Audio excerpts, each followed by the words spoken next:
cares about Twitter? Indie Phantom is here already, jumping into the chat.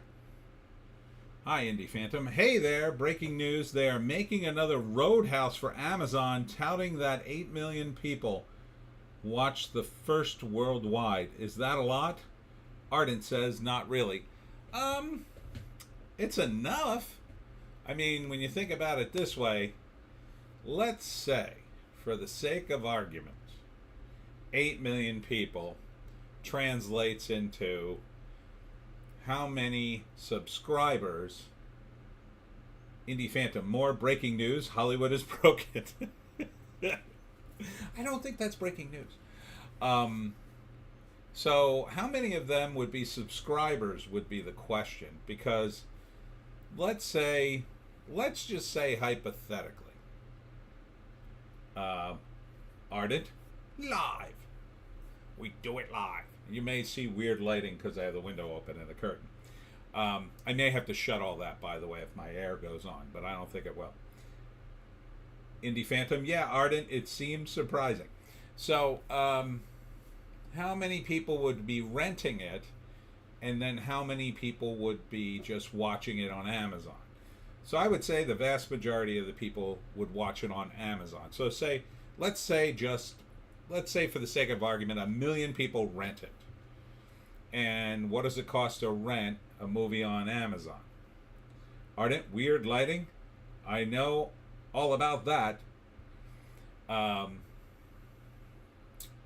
So if 1 million people rent it, and I believe the rental for a new movie, I think it's north of $10, isn't it? Isn't it like 15 or 20 bucks to rent a new movie? So let's split the difference, say 15. LeMay is here, huh? So if it's 15 people, or $15, 1 million people rent it for $15, that's 15 million right there. So that covers most of the cost of the production. Then add to that the amount of people who may subscribe. Now that's a little dicier to figure out. You have to figure that some of the money they're making off of the subscription base is factored into that. Indie Phantom, I actually watched it free, and it was mostly quite bad. Okay, popcorn viewing if you are desperate as Hollywood.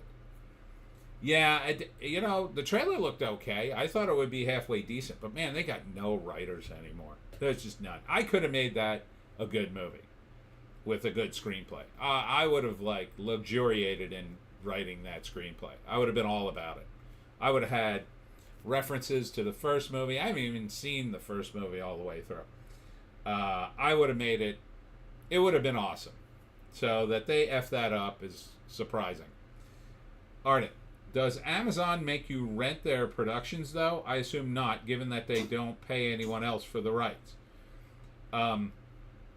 Indie Phantom, original Roadhouse wasn't great, but it seemed awesome in comparison. Well, yeah.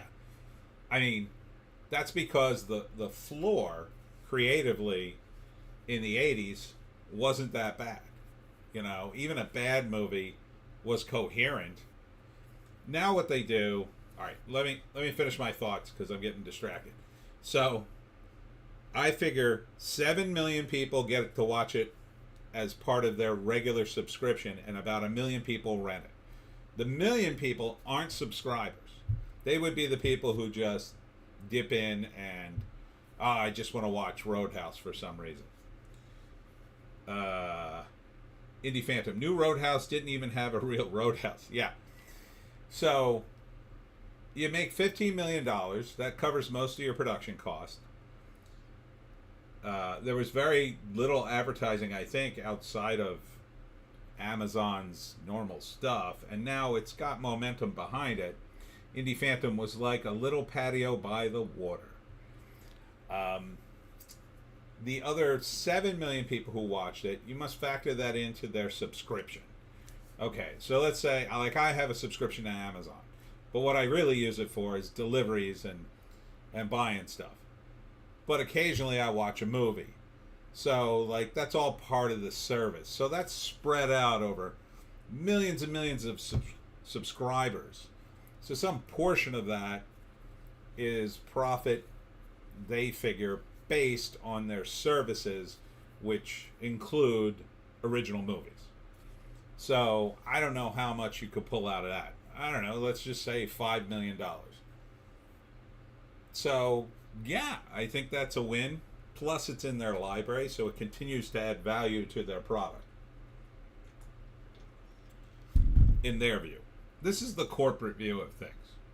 Corporate guys are all about money. So they wouldn't be doing a sequel if they didn't think there was money in it. And now maybe there's some other stuff involved, like merchandising. Maybe there's some minimal amount of merchandising that was done. If 8 million people watched it, you got to figure you could sell, I don't know, you could sell 80,000 shirts, no problem. 80,000 t-shirts or hoodies saying Roadhouse. Maybe they also own the rights to the original Roadhouse too. I assume they do. I don't know. There was some controversy I talked about in Hollywoke Hot Take with the original writer, and they needed to do this movie in time so they didn't have to pay him as much or something like that, or at all, possibly. It's Hollywood, man. It's corporate Hollywood. They would do anything to save a dollar. They'll do anything except actually hire a good writer. Because the reality is, if you have a good writer, the production runs smoothly. And I'll tell you why. And I have personal experience of that. When people have a clear and concise screenplay, they go, oh. Right? They read it and they go, oh, I understand this entire thing. And now I know exactly what I need to do, depending on what my position is on the movie. So, you know, they gave a movie I wrote to the editor. They gave him the footage. And they gave him my script, and he looked at it and said, you didn't shoot half the scenes. Go back and shoot these scenes. And then they had to go back and shoot them because he couldn't even put the movie together. But he liked the screenplay, and enough that he helped save the movie, essentially. Indie Phantom, I think Roadhouse sequel makes sense in that the name is recognized and lowers risk. I guess if they don't put Jake Gyllenhaal in it, he's the biggest expense that I could see, and maybe Conor McGregor. I think a lot of people saw it for that.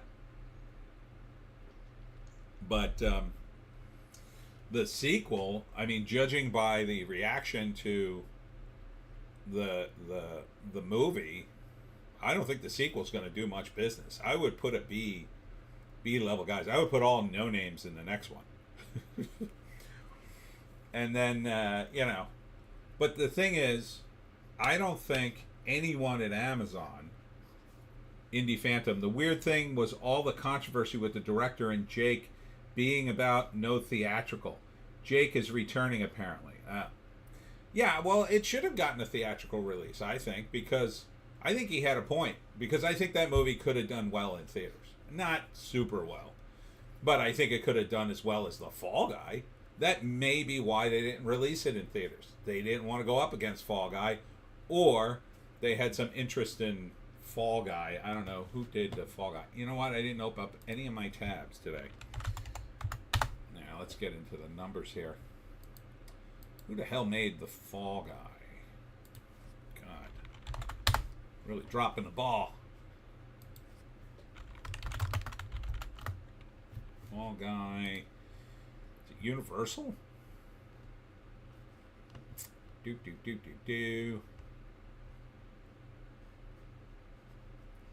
All cast and crew.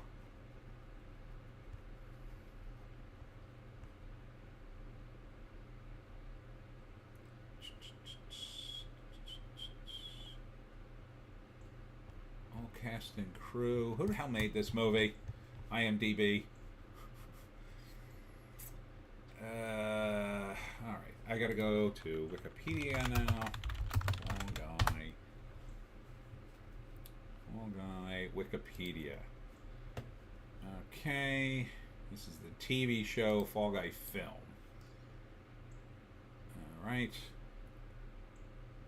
Indie Phantom, yeah, Roadhouse at least was more of a movie brand IP.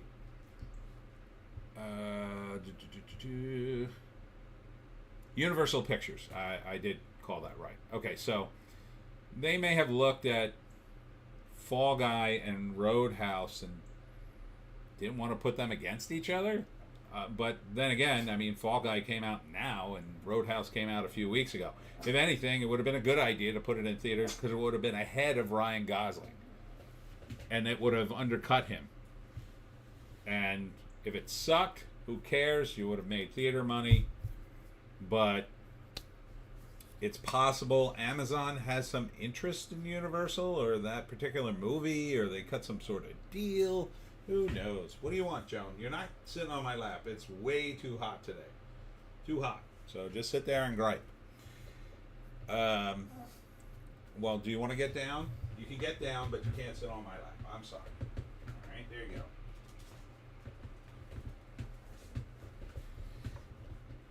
go. So I would say this. If they had a good script, Roadhouse, it wouldn't have mattered. Roadhouse would have friggin' cleaned everybody's clock. And it's a shame, but again, I could have given them a great script. I mean, literally a great script. I mean, that is the kind of comedy action I am like made for. And I'm not the only guy, screenwriter around who could do that, but when you're hiring people based on DEI, what kind of writers do you get? You get absolute crap. You get guys who are thinking of like, well, he's a white guy, and so he can only fight white guys. He can't fight any actual criminals because, you know, the gangs in South Florida, well, they would be people of color, and we don't want that, and blah, blah, blah. It would have been super easy. Super easy. You just follow the same basic premise of Roadhouse, which is organized crime wants the Roadhouse. Wants to push them out and buy the land and do nefarious things. And then the fun part is, and look, it was a good pitch. Jake Gyllenhaal is an ex-MMA fighter, but you've already made it too serious. Like the core of Jake Gyllenhaal, what you could do is can make him a guy he had a certain amount of talent, but he sort of squandered it on goofing around, maybe drank too much, maybe took too many drugs, and then he lost the fight and ruined his career. Indy Phantom. No lie, his mentor this time was a geeky black girl instead of Sam Elliott. Yeah, I would never have picked, I would have picked an older guy like Joe Rogan. 100%, I would have picked Joe Rogan. I would have went to Joe Rogan and said, do you want to be in Roadhouse? Or I'd have written it for him and then said to the producers, Joe Rogan for this role. He'd be perfect. He's an older guy. He used to fight. He would bring in millions of fans. It's an easy win. Easy win. But everybody's so worked up about being inclusive and wonderful. Oh, we have to bring the DEI in. That's why you get that. It should have been an older guy, an older fighter. You know, a guy like Joe Rogan. I would have given Joe Rogan, if I was producing the movie, I'd 100% do that. Indy Phantom, she worked at her father's bookstore. Yeah, that sounds like someone who would be a great mentor to a former MMA fighter. Yeah, Rogan would be cool. Yeah, Rohan. So he'd have been perfect. Put him in. And if you couldn't get him, there's plenty of other older fighter guys. You could have gotten one of the old wrestlers. You know, it wouldn't necessarily need to be someone super famous. Yeah, it could be, you know, like Dwayne "The Rock" Johnson would be way too famous for a movie like Roadhouse, even though he's not really appearing in everything. I mean, if you cut back on the budget or his scenes, you could maybe squeeze in Dwayne Johnson right now, only because he's not really been in anything of late. But like, even one of the older wrestlers. I can't even think of anybody. Rowdy Piper's dead, so not him. I'm sure there's somebody out there. Oh, Ric Flair. Ric Flair. I'd pick Ric Flair. That would be my second pick. Ric Flair in a cameo. Woohoo! Ardent. Michael Jai White. Yep. Would be a good choice for mentor. He's got the chops as a martial artist. Plus the DEI crowd, or DIE crowd, would be satisfied as he is black. Yeah, he'd be pretty good. Yeah. Now, who would you pick as the bar owner? Well, that's the one, you could put the romantic lead as the bartender or the bar owner.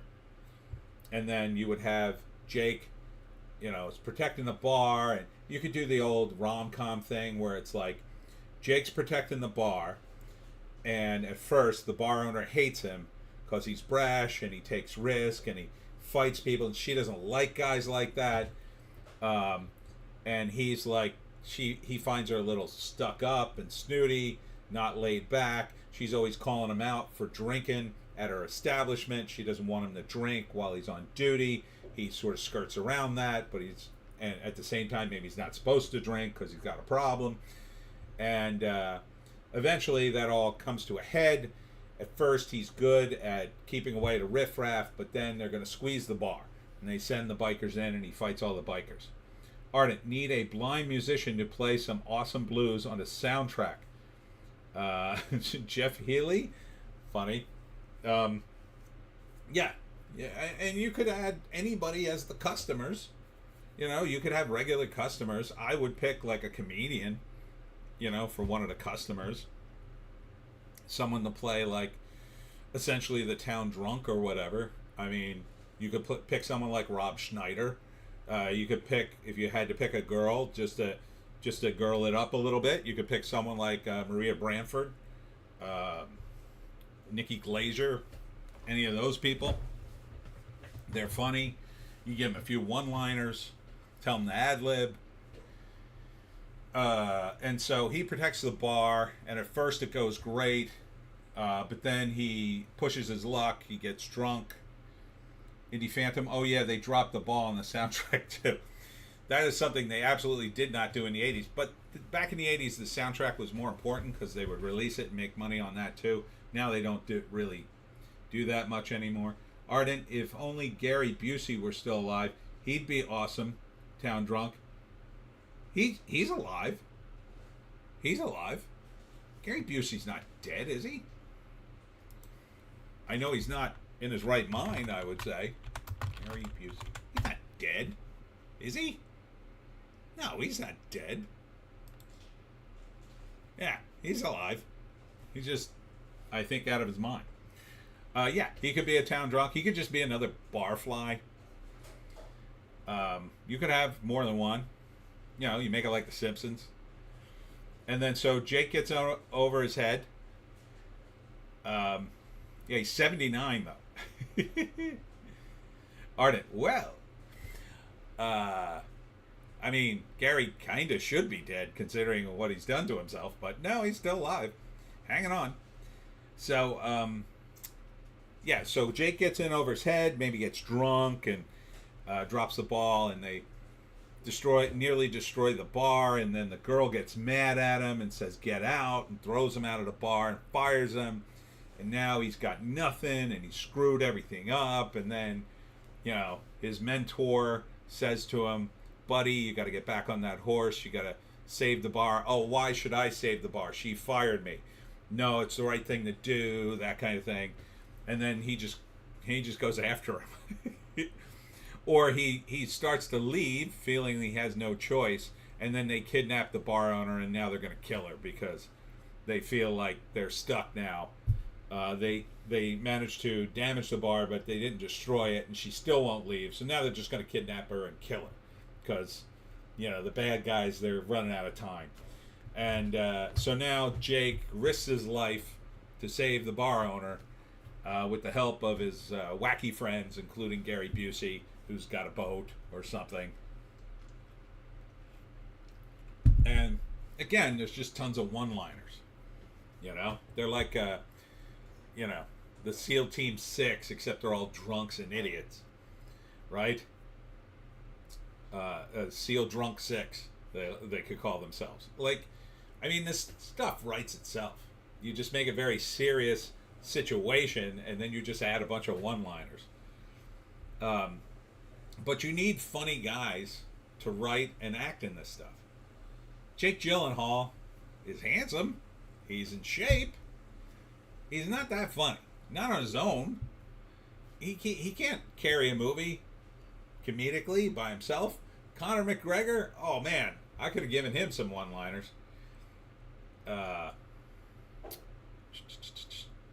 Ardent, reeling Team 6? Maybe. We'll workshop it. Yeah, so you got to throw in some funny people. You got to have a good bad guy. Dabney Coleman died this week. He was an excellent bad guy. He always played a great jerk or a boss. You know, he'd be even in his 90s. He was on Yellowstone. He'd be a good, like, behind the scenes evil guy. But somebody, you know, Gary Busey would be a good bad guy. Although now maybe not. But back in the day, he was the bad guy in Lethal Weapon. And for the bad guy, you know, for the older bad guy, you want like an older actor, a really good veteran who can play very sinisterly, you know, Robert Davi, Michael Ironsides. These are older guys. They're still around. I think Michael Ironside's still around. I know Robert Davi is. You let them play the older guys, sinister. And then Conor McGregor's the muscle, and then maybe have one or two other guys with personalities, and they're all going to get killed or jailed at the end of the movie. It's not that hard. Act 1, 2, 3, boom. I could literally write that screenplay in 2 weeks, and it would be good. It would have been several tiers above what they put out. But it would have required two things. Number one, it would require for them to hire me and pay me a bunch of money. But number two, it would require them to follow the script. And here's the problem that I initially started with, and then I got distracted. They're patch working everything. They're scrapbooking everything now. Everything's being scrapbooked. Indie Phantom. Davi directed that Hunter Biden movie. I know. It was good. That was good. And I sent him like a Twitter message and about it because I made a video about it, and then he corrected me on the pronunciation of his name. I kept saying Davey. It's Davi. But he was really nice. He was a really nice guy. So yeah, you'd want to do that, and you know, just follow one screenplay. Follow one screenplay that's halfway decent. That's it. But they scrapbook everything. So they probably shot a bunch of scenes just in case they wanted to change it up or give Conor McGregor something else to do, or they shot a bunch of scenes with Conor McGregor that weren't working, so then they shot a bunch more. No, that's not the way you do it. You work out all the problems when you write the screenplay. Okay? So the only big problem for me, if I were to write the screenplay in New Jersey and the movie takes place in South Florida, is the layout of the bar. But they had so much money, I assume, doing this thing, the layout of the bar doesn't matter. They could make the layout however I would map out in the screenplay. But you can use, a good map.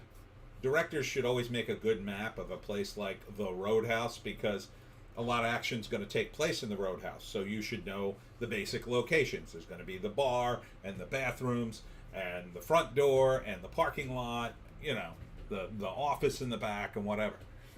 And then we should have a good idea of that map, and that should be used within the confines of the movie. So if there's a scene in which, Jake Gyllenhaal wants to catch up to Conor McGregor before he leaves the parking lot, maybe he takes a shortcut through the office, and that becomes important later. Indie Phantom, I have to watch it. Davi is a cool guy, great Bond villain in License to Kill, which was Bond going rogue. Yeah, he was good in that. I don't like the movie per se, but I like him in the movie. Indy Phantom. Yeah, the Roadhouse location has no character in this one. And that's a huge problem because it's really a character in the movie. It's the name of the damn movie. So it should be important, you know? It should be. That's why you should have the barflies and the locals. You know, should have some. Like if Gary Busey played one of the barflies and he was an ex-surfer and then his surfboard's above the bar. These are nice little details that could or could not come back later. So like if Gary Busey was an ex-surfer, maybe towards the end of the movie, in order to save someone, he gets on a surfboard with a machine gun and he comes in on the surf and he's like shooting the gun. You know, something fun like that people would remember and go, wow, that was a funny scene. You know, now maybe that's a little unrealistic for Roadhouse, but you know, you have fun with it. You should make it a fun movie. It shouldn't be depressing. It looks so damn serious in the damn trailer. Like, oh, you know, he's got nowhere to go. He's living in his car. How about he just needs a job? I mean, like, why do you got to make it such a drama? How about he just needs a job? I'm living in my car, and it's no big deal. Like, you got to play characters at the height of their intelligence. So what would you do in that situation? You were an MMA fighter, you got kicked out for whatever reason. I don't even know what the reason is in the movie. You got kicked out or you lost a fight or whatever. You know, it should be he's looking for the job. He takes the job. Oh, yeah, this big wind up. Oh, is he going to take the job or not? Yeah, he's going to take the job. Just get into it. Just get into the damn movie. Move it forward.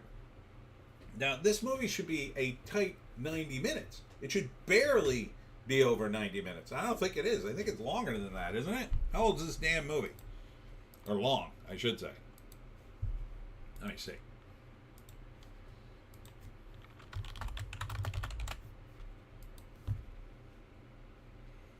This is 2 hours and 1 minute. Absolutely insane. There's no way it should be that long. No way. There's no way it should be that long. Hold up. My AC just came on. I gotta shut the windows. Give me 1 sec. 1 sec.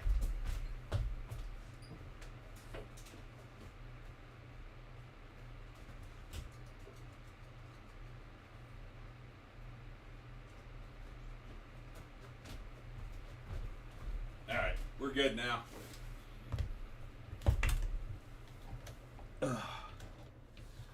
Okay. Sorry. I knew it was going to come on. So there's no way this movie should be over a second over 90 minutes.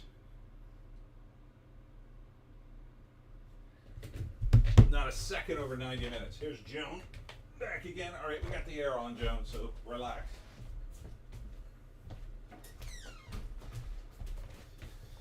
Sorry, things happening in the house. Because why? Why would it be longer than 90 minutes? Indy Phantom, I saw the movie a month ago and I can't remember his backstory. He's an MMA fighter, that's all I remember of it. Yeah, like, give him a couple of traits. Give him a dog, give him a kitten, give him a kid.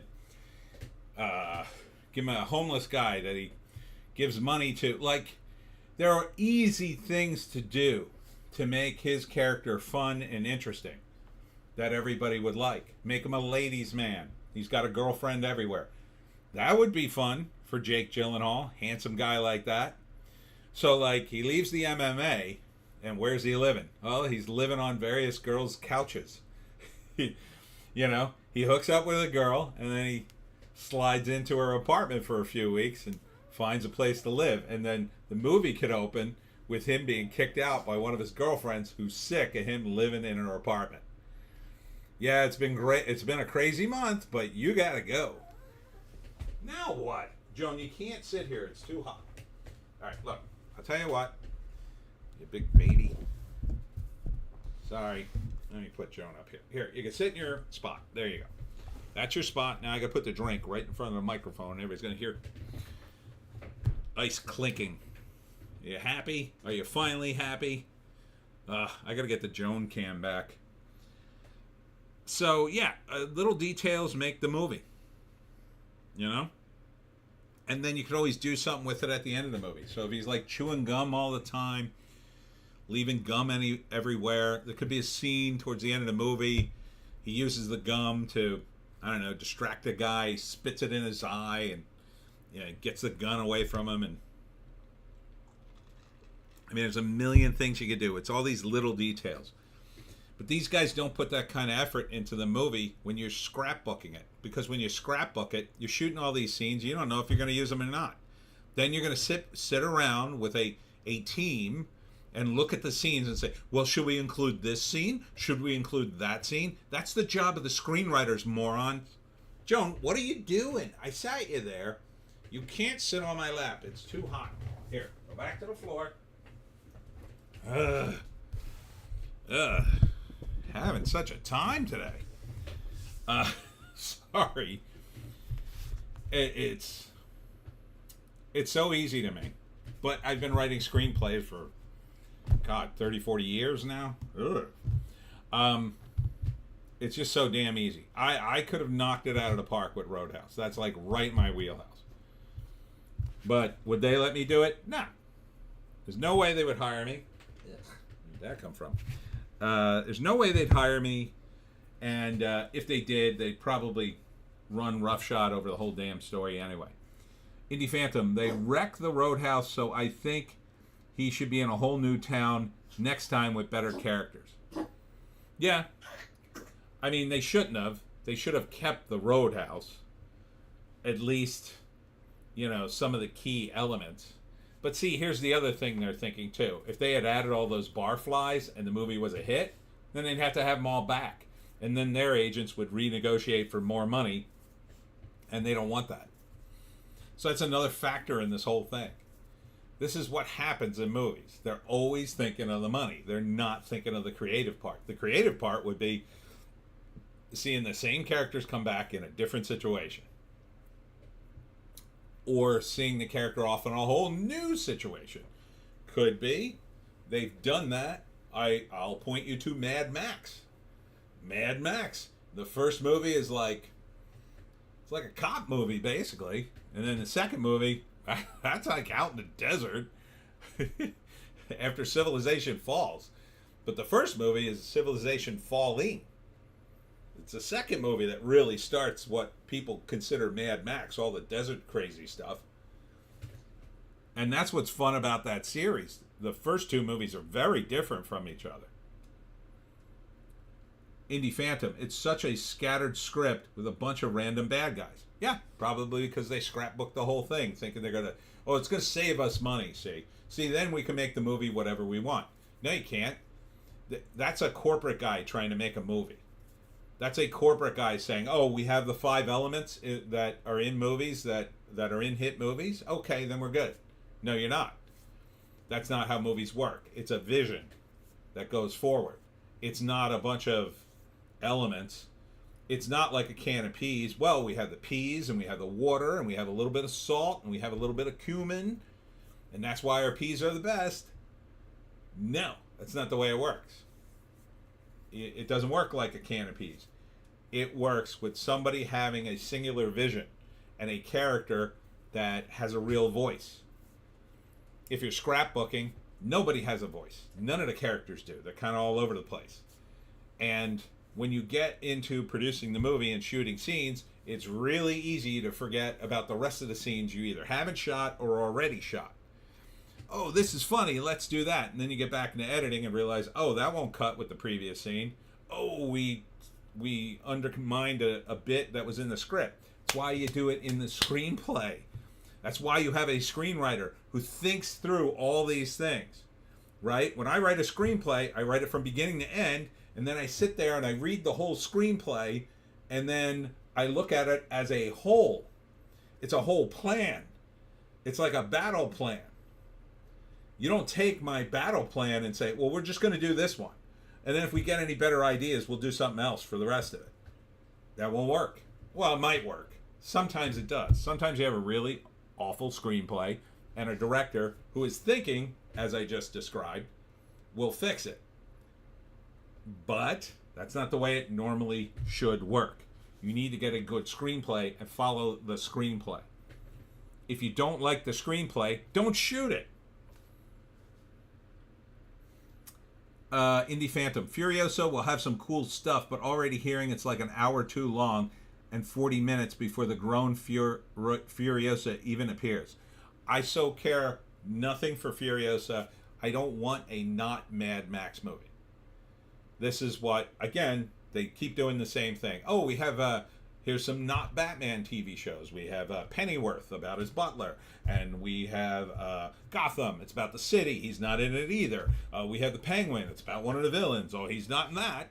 We have the Joker. Oh, he's not in that either. I mean, how many more not Batman things can you make? Apparently a lot.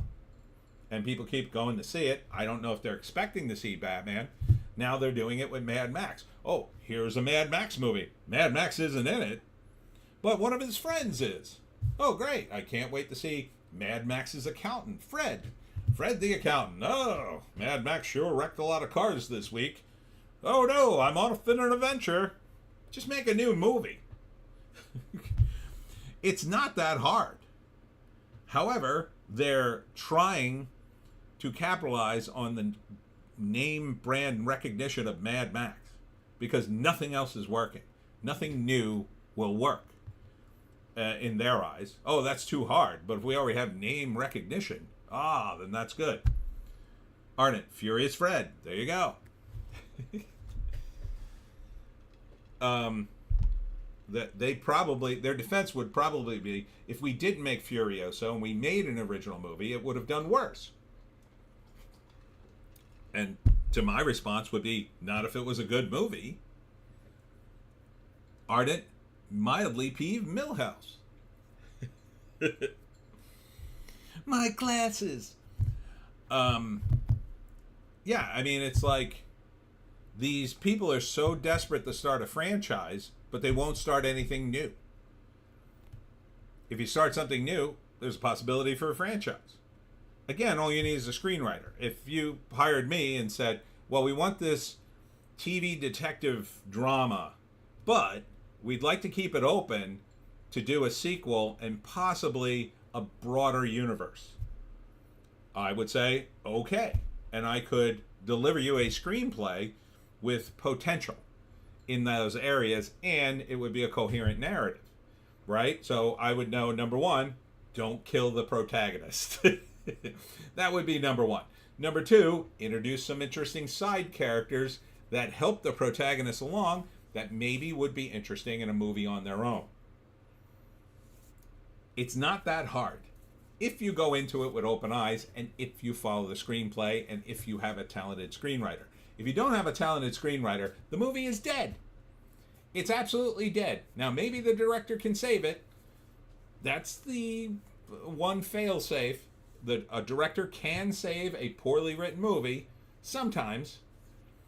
Even an actor can sometimes save a really poorly written movie. It's rare, but that can happen too. But usually you're effed without a decent screenplay. Or at least one that's, as minimal as the original Roadhouse was. Ardent, perturb Percy. Ardent, beat the joke to death Barrymore. Yes. You need someone, there's good writers in Hollywood. Anybody who wrote for The Simpsons, Futurama, all those guys were great. They weren't good. They were great writers. A lot of them. Good sense of humor, very smart people. There are very few that are that good. Now, some of these guys have turned it into a movie career, like Bob Odenkirk. Conan O'Brien has turned it into a TV career. But, you have to pick those guys. You can't just pick, and I swear to you they do this, they pick interns to write screenplays. They really do. Because that is the last thing they want to spend money on. And then they always spend nothing. Like next to nothing. I have written screenplays for embarrassingly low amounts of money when I needed them. And they just don't want to spend the money. And many of them don't recognize a good screenplay anyway, even when you give it to them. You give them a decent screenplay and they go, well, Indie Phantom, Chat GPT is an Alan Smithy level writer. JC is here. Hi, hi, hi. I guess. I mean, that could be it too. They could already be using Chat GPT to write these movies, which is why they're so incoherent. But see, here's the thing. If you market it correctly, you can still make money. However, something's got to give. In the case of Disney, Disney is the kings of marketing. These people put Star Wars characters on bananas. They literally did. I went into the produce stand and I looked, and there was a bag of Dole bananas with the Star Wars characters on them. How they managed to sell the Dole people on this, I don't understand. Like, what are you thinking, Dole? Oh, we got to sell bananas. Do Star Wars people eat bananas? Oh yeah, they love them. Oh, let's license those characters. I mean, it's just nuts. Ardent, LOL. Hi JC. I got Chat GPT working on fixing the Darth Jar Jar storyline. Yeah, and the problem with Chat GPT and AI is they don't have it. They're soulless and they have no vision. So one of the things I do when I'm writing a story, and this is something you'll get if you take a lot of improv, and this is where it became more obvious to me. In improv, when you're doing a scene, what you're really doing is you're discovering what the scene is about while you're doing it. And so I've taken a lot of that and put it into my writing as well. So a lot of times I'll, like, for instance, I just started book 16 of the Pineys, and I'm slowly discovering what the overall story arc's about. And I do that by writing it. So in improv, what you do is you offer suggestions and your scene partner offers responses, taking in what you've offered and then adding to it. And you go back and forth like that while I'm all by myself. So I'm just doing it back and forth just with me. And but I'm trying to speak for various different characters. And as I'm building on my concepts, I eventually come to a conclusion. Oh, okay, this is what the story's really about. So I'm halfway in a process right now with book 16 is going to be a bunch of short stories. So I have a short story that takes place. Oh, Stranger Mosh is here. Stranger Mosh says, here's the thing. ChatGPT is not programmed to write incoherent stuff. Quite the contrary. It can write basic or stupid stuff, not necessarily incoherent stuff. Dead Souls is here. Hey, wow, everybody's here today.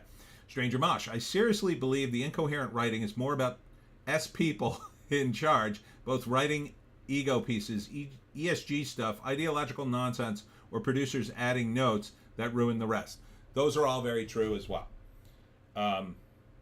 Yeah, 100%. 100%. I had a producer, I think I told this story, but with a straight face, he pitched to me the ending of Nightmare on Elm Street, why they were on the set shooting a movie I had written.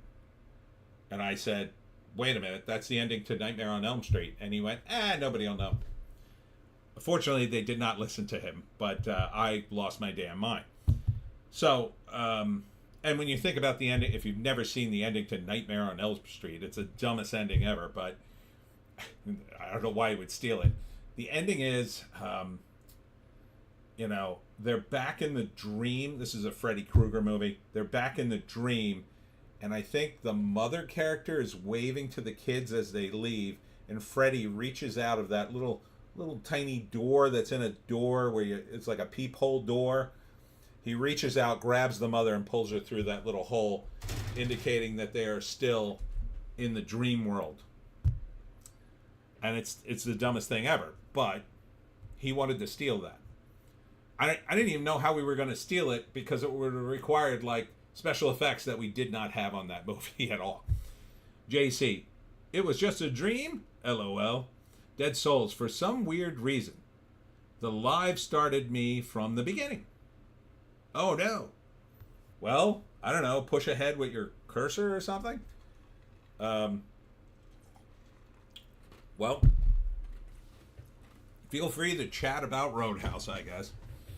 Um, anyhow, so I'm working on book 16 of the Pineys, and it's short stories. So, in one of the short stories, a lot of the characters in the Pineys are older. They're middle aged, or they're my age, and so there are a lot of flashbacks to when they were younger.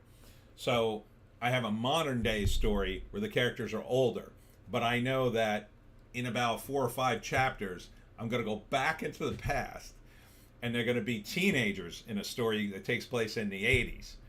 And in that story, they're going to make references which are going to be very funny in the context of the first story. You see what I'm saying? So it's that kind of stuff that, like, Chat GPT could never do. I don't think. JC, the mother turns into a balloon, and the top of the convertible had Freddy's sweater stripes. Is that what happens? Doesn't he reach through the door and kill her somehow? Or maybe I'm thinking of a different movie.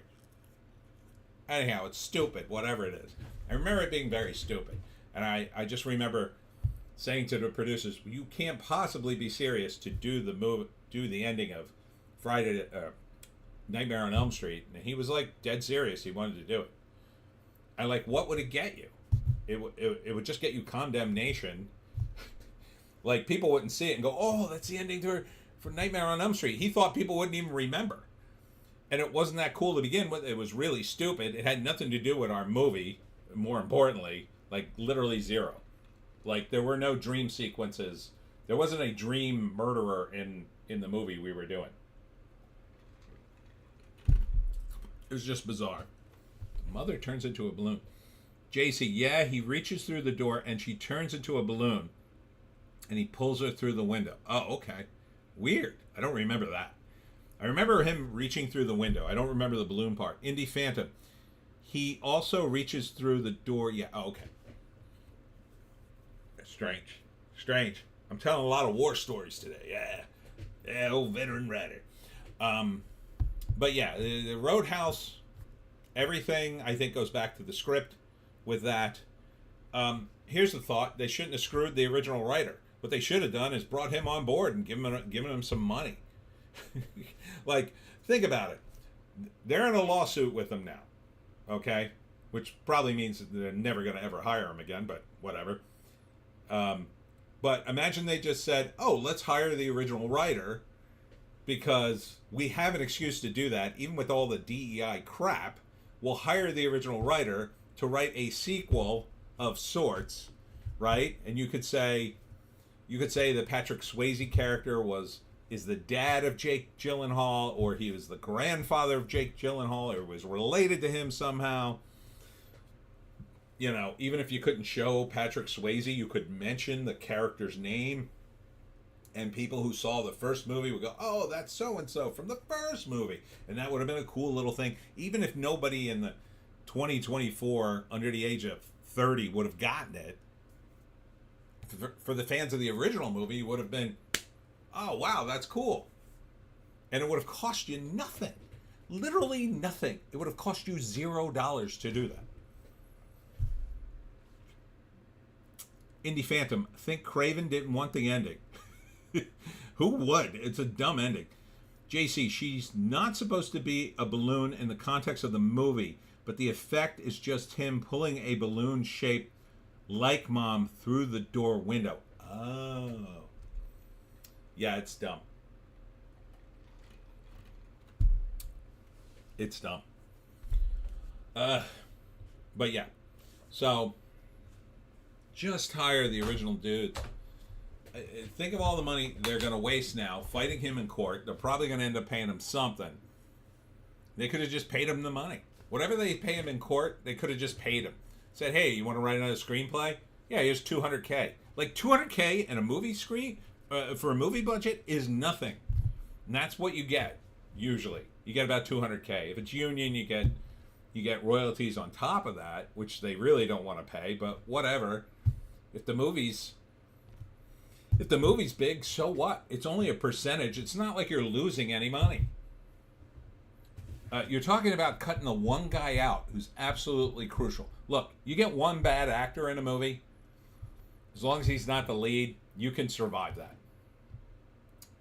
You get a guy who's not all that great with the lighting. You'll probably survive that too. Even a bad cinematographer. You get a bad screenplay, you're pretty much screwed. Unless you have a director who's an overachiever. You get a bad director, you're probably screwed. You get a bad lead, you're probably screwed. Those three people need to be good. Screenplay, director, lead. Everybody else can kind of screw up. Craft services drops the ball, you'll recover. Even the producer can drop the ball. Creative people will figure out a way around the problem. But you can't skimp on the screenplay. And yet, that's the first place these guys go. Oh, we'll get it unknown. Hey you, yeah, you bringing me my coffee. Well, you think you can write a screenplay for Roadhouse? Oh, well, I always wanted to write a screenplay. Yeah, give it to me on Friday. That's the way they do things. They don't go to an accomplished guy. And look, he doesn't even have to be that accomplished, right? I could find a guy who writes action, right? Maybe he writes comic books. Chuck Dixon. Chuck Dixon, now he's making some good money these days. But back in the day, when he was just a comic book guy, one of the biggest comic book guys, but like early in his career, I'm sure I could find a halfway decent comic book guy to write a action screenplay. It's not that hard. Same thing with a guy who wrote a book. Indie Phantom, were you on the set in case he wanted script changes? That was a low budget affair. I showed up one day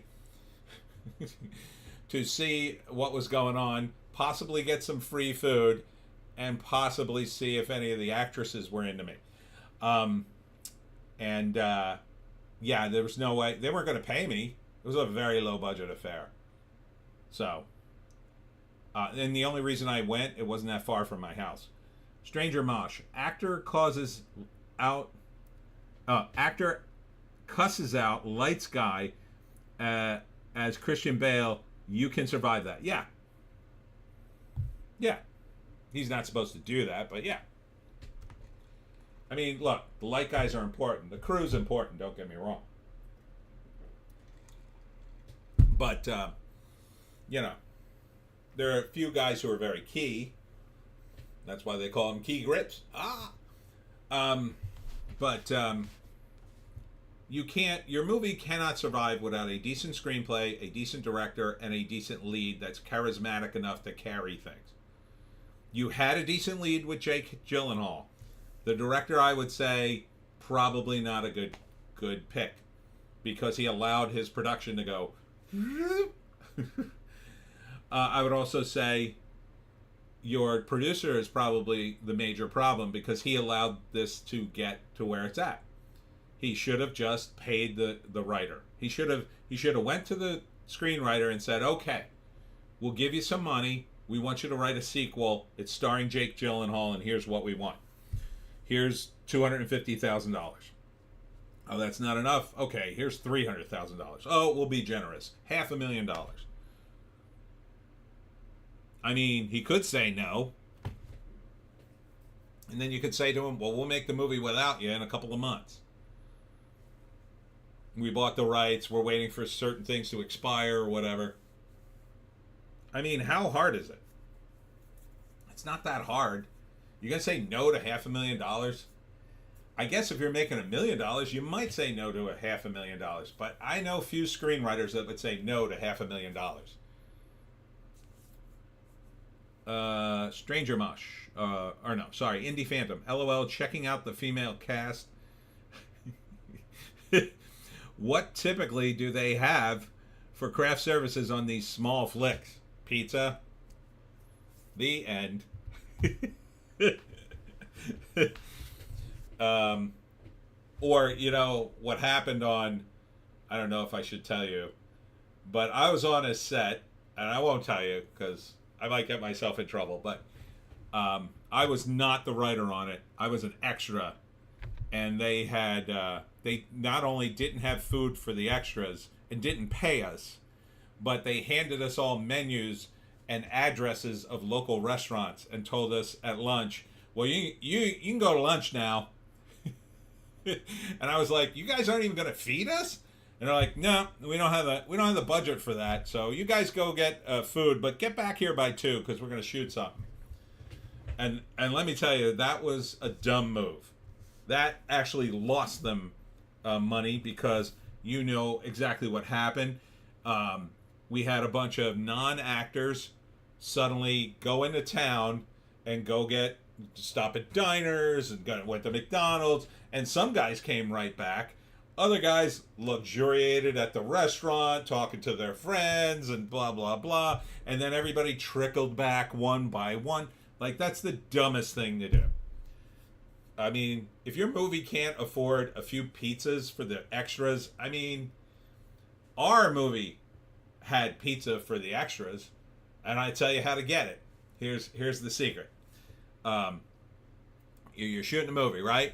What you do is you have a person, and their job is to go to local businesses and say, hey, you want to be mentioned in a movie?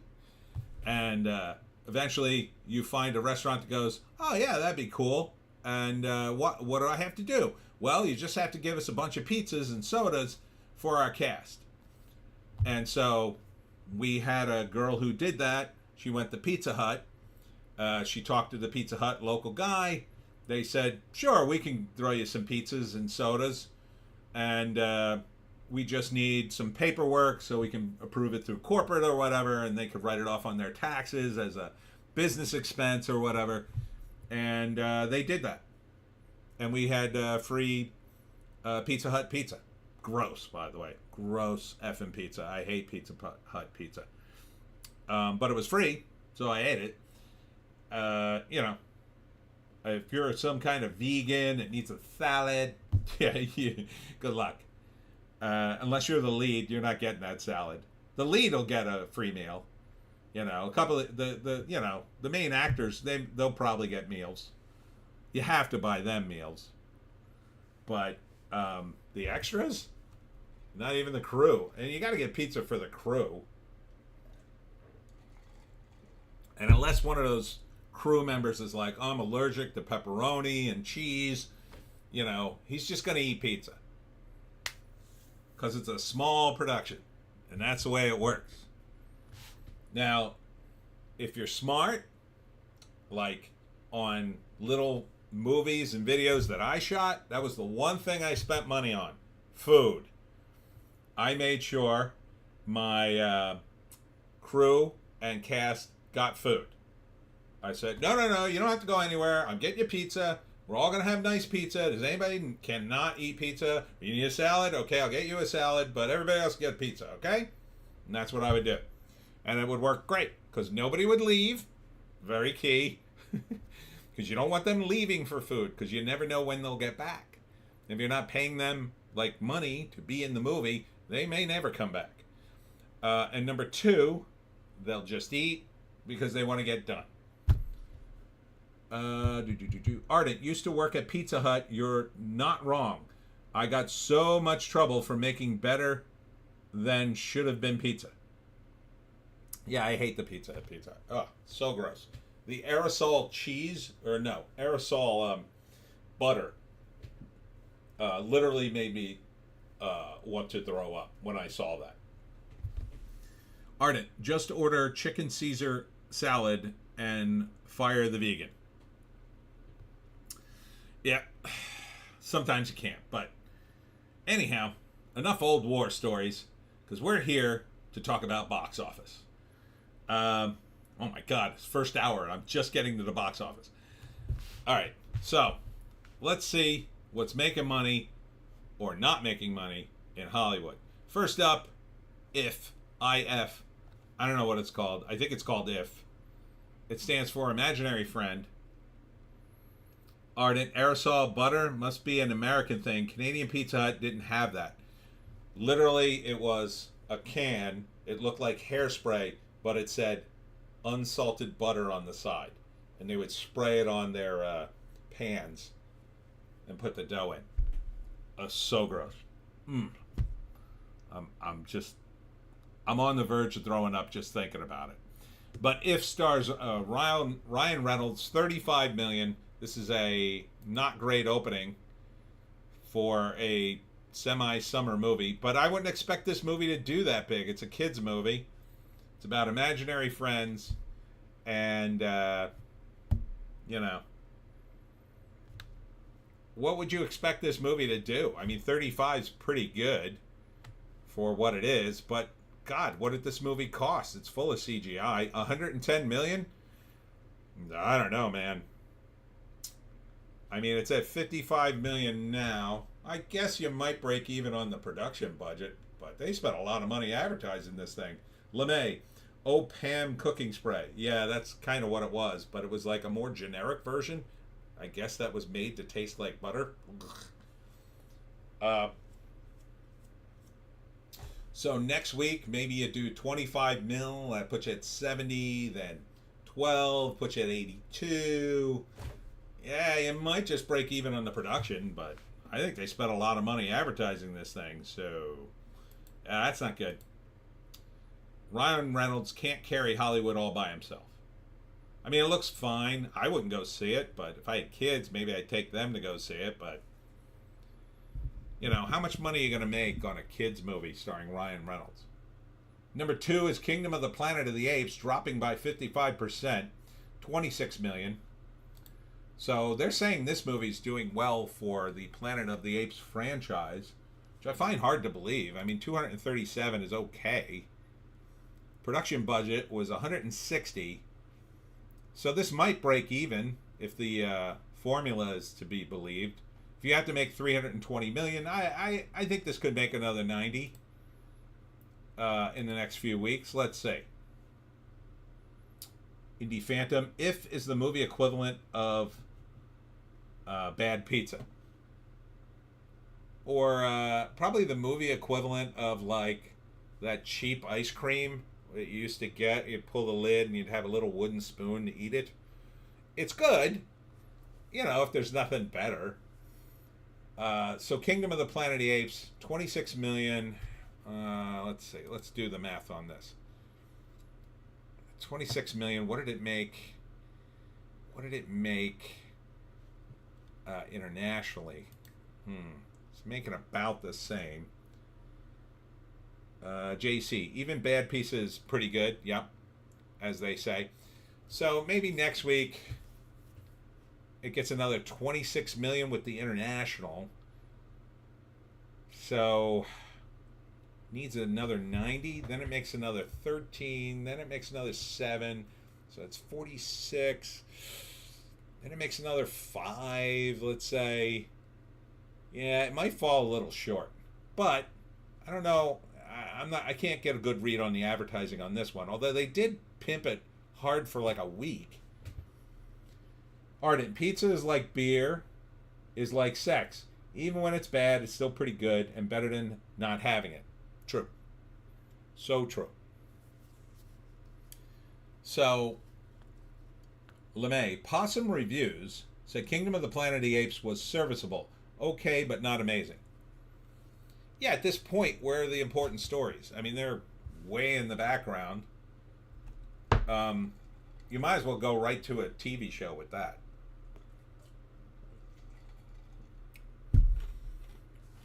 Again, I couldn't be more done with the Planet of the Apes, but it just keeps going. And this was like overdone back in the day. The first one's amazing. The absolute amazing is the first one. JC, bad beer is pretty bad though. Wheat beer is garbage. The original Planet of the Apes is, yeah, you'll never beat it. The second movie is not awful. It's like watchable. It's got some interesting concepts in it. It's not nearly as good as the first.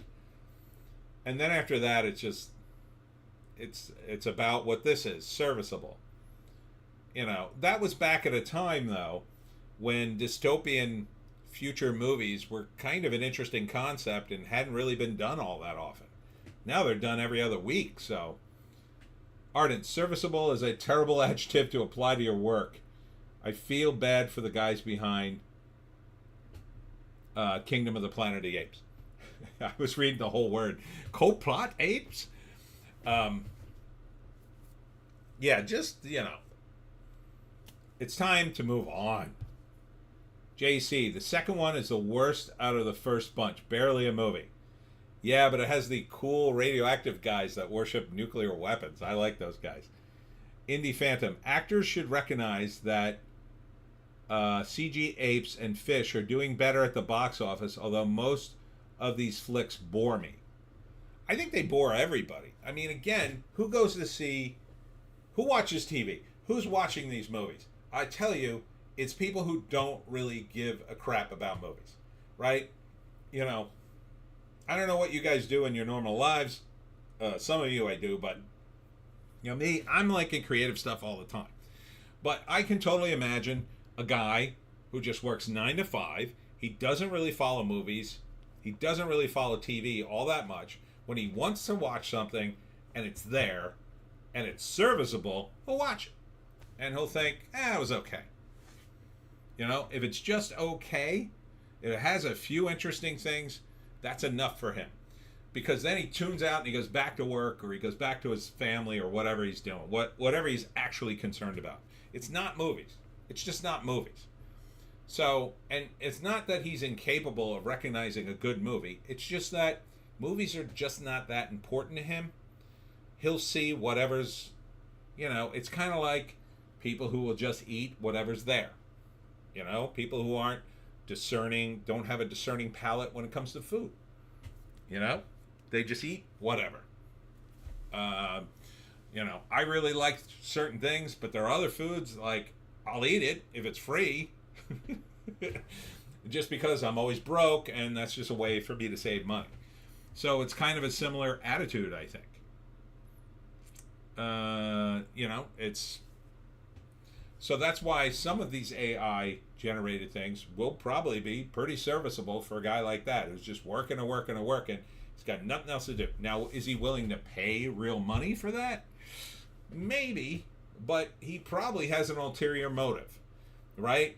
So is it really to go see Planet of the Apes, or is it just to get out of the house? Like, I just got to get out of the house for a few hours. I just want to sit somewhere else, shut off my brain, and watch something. Or I want to take my girlfriend somewhere that's cheap enough. She wants to go see it, so I don't want an argument, so let's just go. That's kind of the function, I say. Now, there are other people, they're more discerning. Or they're older. As you get older, I think you get more discerning. So that tends to skew young. You're in your 20s, you're going to have a less developed palate for things. You haven't seen a lot of stuff. You haven't seen the original Planet of the Apes. You may have not seen any of the current Planet of the Apes except this one. And then you go see it and you go, that was pretty good. Because you have nothing to compare it to. It's only after you go back years later and maybe you start seeing the other 8 movies and you go, oh, wow, this was a really good one. Now I understand. The one I saw is not very good. Or you may like the first one you saw because that you connect that with some good memory. There's that factor too. There's the member berries factor. Like, I love the banana splits. But I am also aware that it's just a bunch of guys in mascot outfits hosting a cartoon show and lip syncing to music. One song written by Barry White, by the way. It's called The Banana Splits. LeMay. For people who eat melted cheese slices on Pop-Tarts, ew, or hot dogs in a cup of noodles, that's not bad, I'll say. It's not that bad. But cheese on a Pop-Tart, that's not happening. Not in my house, you communist. Now, you want to put some peanut butter on the Pop-Tart, that sounds pretty good. Or butter, as the song goes on Family Guy. Have you ever put butter on a Pop-Tart? It's so friggin' good. It is friggin' good. Have you ever put butter on a Pop-Tart? If you haven't, I think you should. Ardent, cheese on a Pop-Tart? That's ground for being trebucheted. No, but the butter is good. Because I'll tell you what else is good. if you just have some toast with butter and jam, that's a good, that's a taste sensation. Peanut butter and jelly is great. Don't get me wrong, but once in a while, I like to go back to butter and jam, or cream cheese and jam. Highly recommend cream cheese and jam as well. And since basically a Pop-Tart is full of jam, that's what you're doing. Indie Phantom, not Pop-Tart fan, but pancakes, love. I like pancakes. I don't eat Pop-Tarts anymore. I used to love Pop-Tarts. I used to eat them all the damn time. I used to have Pop-Tarts constantly in the house. Now I wouldn't buy them, mainly because the original Pop-Tart, I think, is now, I think as corporations get bigger, they cheapen the ingredients, and Pop-Tarts when I was a kid were more of a food, and now they're less of a food, I would say. However, there are other companies that make their own version of Pop-Tarts that are more like the old Pop-Tarts that are very good. Indie Phantom, butter and jam, yes. Cream cheese and jam, also yes. It's a little bit like it's almost like a Danish. But, yeah, I don't eat that stuff anymore, mainly because I can't afford it. I mean, it's just too expensive now. I used to buy that stuff all the time and have it in the house. I can't afford food. It was an exciting time for me at Pelagio's Winery on Saturday when I made pretty good money for once. And then I was like, ooh, I should go out to eat. And then I thought, oh, I still can't afford that. Oh, but I could go to the supermarket and buy the components of food and make it. So I bought a pound of hamburger meat, and I made hamburgers tonight. And let me tell you something, it was happy days. I'm still burping up the hamburgers that I made, and I put onion in them. Yum yum, yum yum yum. But I don't buy any sweets anymore, simply because I can't afford them. So I have like a peanut butter and jelly. That'll be my dessert if I'm dying for a dessert later.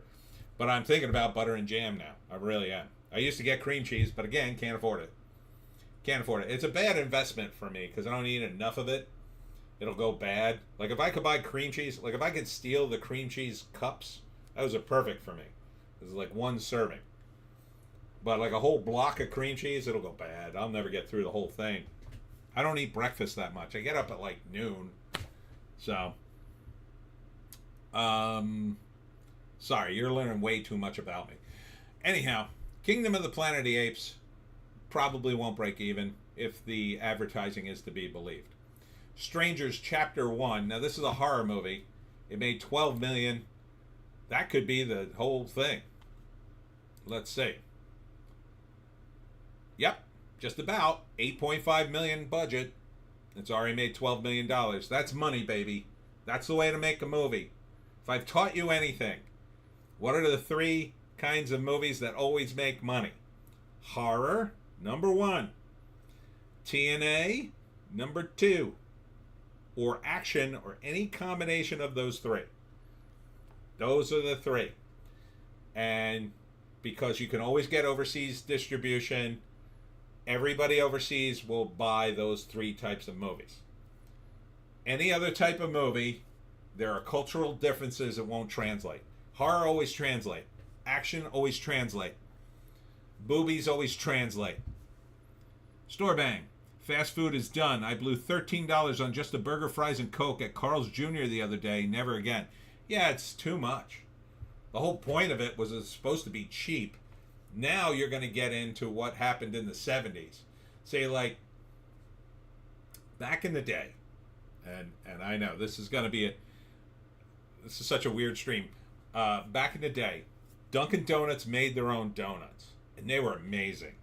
They really were. Now I can't even eat them because they found some cheaper way to, like, make the donuts elsewhere and then ship them in, and then they're still kind of like donuts, but I don't know what they are. I wouldn't advise eating Dunkin' Donuts donuts. No. That's why Krispy Kreme is delicious, because they actually make them there. But with fast food, they're going to do something. they're going to do something to make the food even cheaper. They've already started.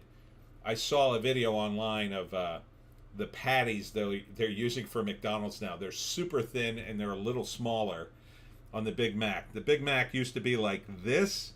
Now it's more like this. LeMay, $10.99 for 10 chicken nuggets. That's not a bad deal, but that's not enough for me. Do you get the fries and the drink with it? Because if you don't, I'm out. McDonald's does have, up until June, I think, a $5 meal. That's a Big Mac, small fries, and a small drink. Now, that by itself wouldn't fill me up, but food is so expensive now, I would get 2 of them, and then that would probably be enough.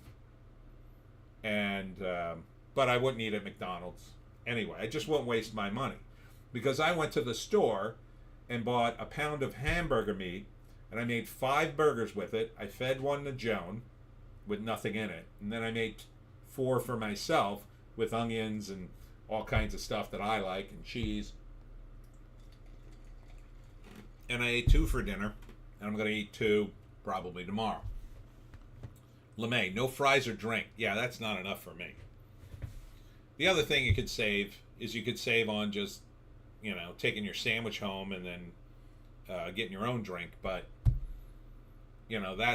then why even go out to eat? It's like, to me, part of going out to eat is the experience. So if fast food's going to cost that much money, you might as well go to a real restaurant and get a decent burger. If a burger is going to cost you $13 at a fast food joint, you might as well go to a restaurant and pay $17 and get a really good burger. And then, you end up paying $20 for the whole thing, but at least they bring it to you and you can sit and relax in the restaurant. Indie Phantom, yeah, I'm trying to ditch fast food too. It's not good for you anyway. And the next round of fast food, I don't even want to think about what they're going to do to it. I mean, they're going to have to do something to make it so cheap. Maybe they'll do, cloned meats. They're definitely going to fire all the workers. They're going to replace everybody with robots. In which case, what are you going to? You're not even going to a restaurant. There's no humans there. There's just a bunch of robots. What is that going to be like? It's going to be like Mad Max times. I used to play a game back in the day, a role-playing game called Gamma World. And then part of the game, you would discover things from, it was like after the nuclear wars. It was like Fallout, but, as an RPG. And then you would discover like an old restaurant run by robots that was still operating. And then they'd feed you, and then maybe the robots would try to kill you or something, or some mutant would be living in there, eating. John Adams is here. Everybody's here tonight. Costco plus vacuum sealer have saved me so much money, and I don't go out to eat anymore. Yeah, but see, I totally understand that, and I don't either. But I used to love it. That's was one of my things. I love to go out to eat. When I did comic book shows back in the day, I would go to the show, and then I'd be like, oh, I'm going to go out to eat. Where am I going to go? Like when I'd be driving into the show, I'd be looking at the restaurants all the way in and say, ooh, that looks like a good place, or that looks like a good place. Now I just go, I don't even look because I don't want to depress myself. I knew every diner in South Jersey. I knew every restaurant in South Jersey because I'd eaten at all of them. All of them. And now I can't afford any of them. Now it's like a big deal if I go to a restaurant. Only for dates. I save it for dates and that's it. That's the only time. Because you have to go out on dates and you have to go somewhere. You might as well go get some food. But yeah. It's made... Thank you, Joe Biden, you a-hole, for making food completely unaffordable. You ruined everything, including food. Like, if you had ruined everything but food, maybe. Maybe I could forgive you. But I can't forgive a man who's ruined food. There's a place near me. It's called the Original Banana Company. And they just make banana desserts. And I love it. And I wish I could eat there every day. I really do. It's all homemade desserts with bananas. Man, but I can only go there once in a while as a treat. And I just know the days are ticking away. And they're just going to end up closing. I don't know how he could survive in this economy. He's doing okay so far. He's been pretty smart up until now. So I hope he survives. because man, he makes some good stuff. What he does is he makes two. I know I'm getting off on food. He makes these two banana bread patties, and then he puts the ice cream mixed with like banana, and like you get it with peanut butter too, and chocolate chips or whatever you want, and he makes you an ice cream sandwich, but it's banana bread, the sandwich part. Oh, it's so good. And then if you get like, he's got like chocolate dipping sauce, so you could like pour some on the sandwich and eat it. Oh, that's good. Chocolate and banana, that's a taste treat. Anyhow, if you're gonna make a movie and you want to make money, make a horror movie. Have a booby shot in it, because it's gonna be rated R anyway, and you'll probably have some action in it because it's a horror movie and people get brutally murdered. Make it scary, and you can sell it overseas to Belgian TV, or in Europe they'll put a movie like that on TV, and they'll just buy the rights from you, or you just sell it to the distributor. So they made this movie for $8.5 million. You sell this movie outright, for, I mean, ideally you'd want to sell it for $20 million, right? And the distributor would hope, well, we're going to make more than $20 million, so we'll buy it for that much. Or you sell it, I don't know, you sell it for $10 million, and then you get a percentage of the sales, maybe something like that. But you're never going to get a percentage. You always get screwed on that. But you make your money back, you pay off the investors, and then everything else is gravy. So this movie, let's see, what did it make this week? 12 million. Next week, let's say it makes another 6 million. That's 18 million. So now you're above your threshold, which was 17 million. Probably not even that high. Next week you make another 4 million. You're at 21 million. Next week you make 2 million. You're at 23. A million. You're at 24. That doesn't even count the weekdays. Add another 6 million. You made $30 million on an $8.5 million movie. You sold it. Hopefully you sold it for like, I don't know, 20 million. The distributor made 10.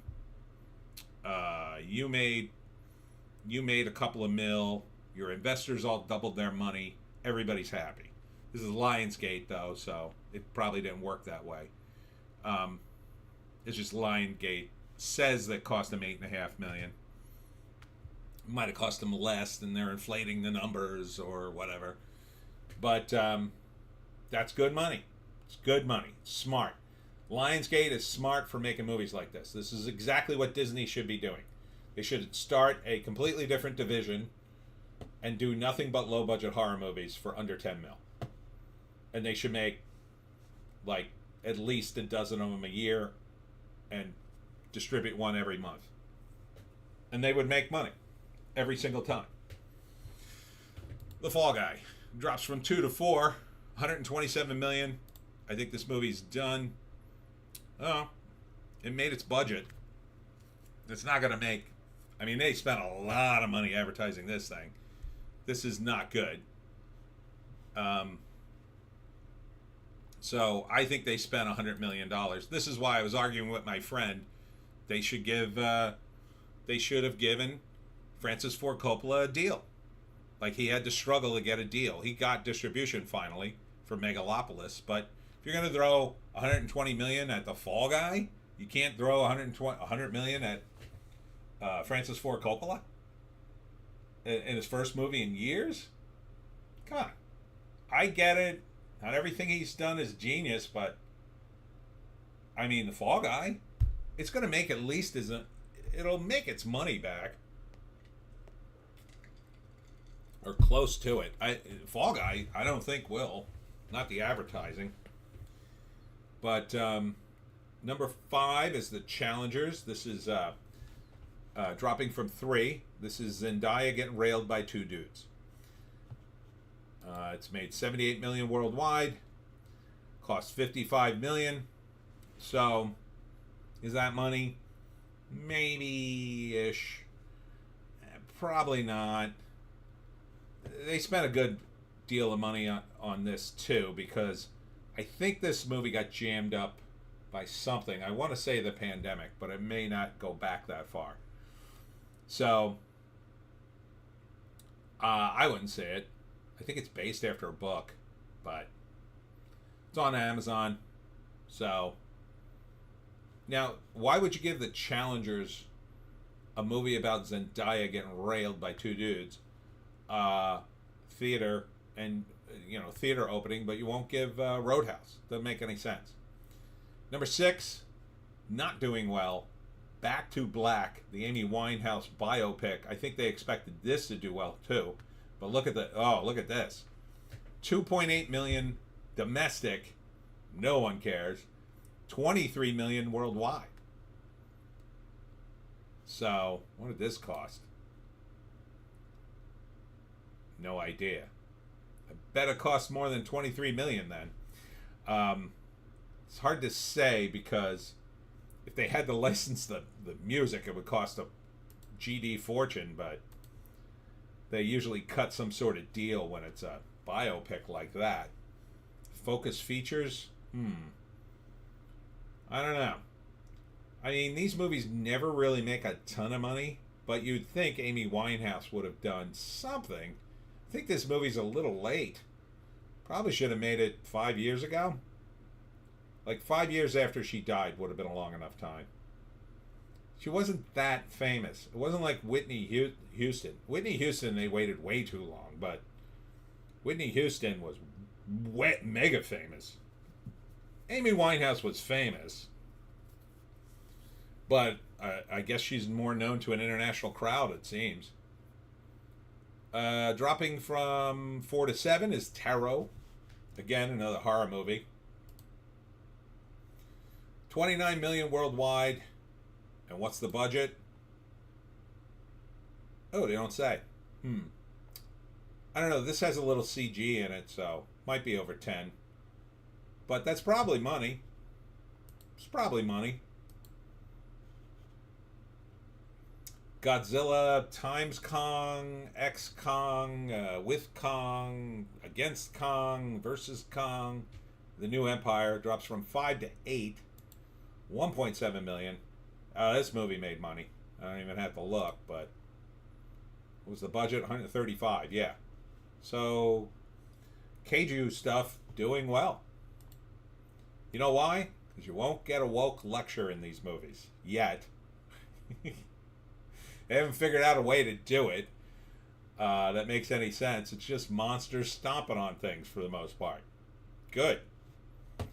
Number 9, The Blue Angels. From Amazon, 1.3 million. Ooh, debuting at 1.3 million.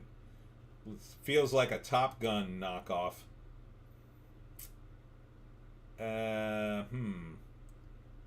Only opening in 227 theaters. Oh, that says Max Theaters. IMAX? Is this an IMAX movie, maybe? Maybe. That movie definitely cost more than 1.3 million. Dropping from 6 to 10 is Unsung Hero. This is a semi-religious movie, 19 mil. Indie Phantom, there's a girl boss in Godzilla. They managed to do it. Damn it. Oh, here we go. Unsung Hero, 6 million to make, 19 million. That's money. So there we go. Gotta make cheap movies. Civil War, I'm glad this movie tanked from 7 to 11. I don't think it totally tanked though. 105 worldwide.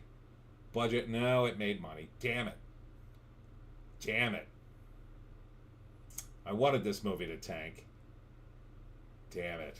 No, that's money. Gotta give it to him.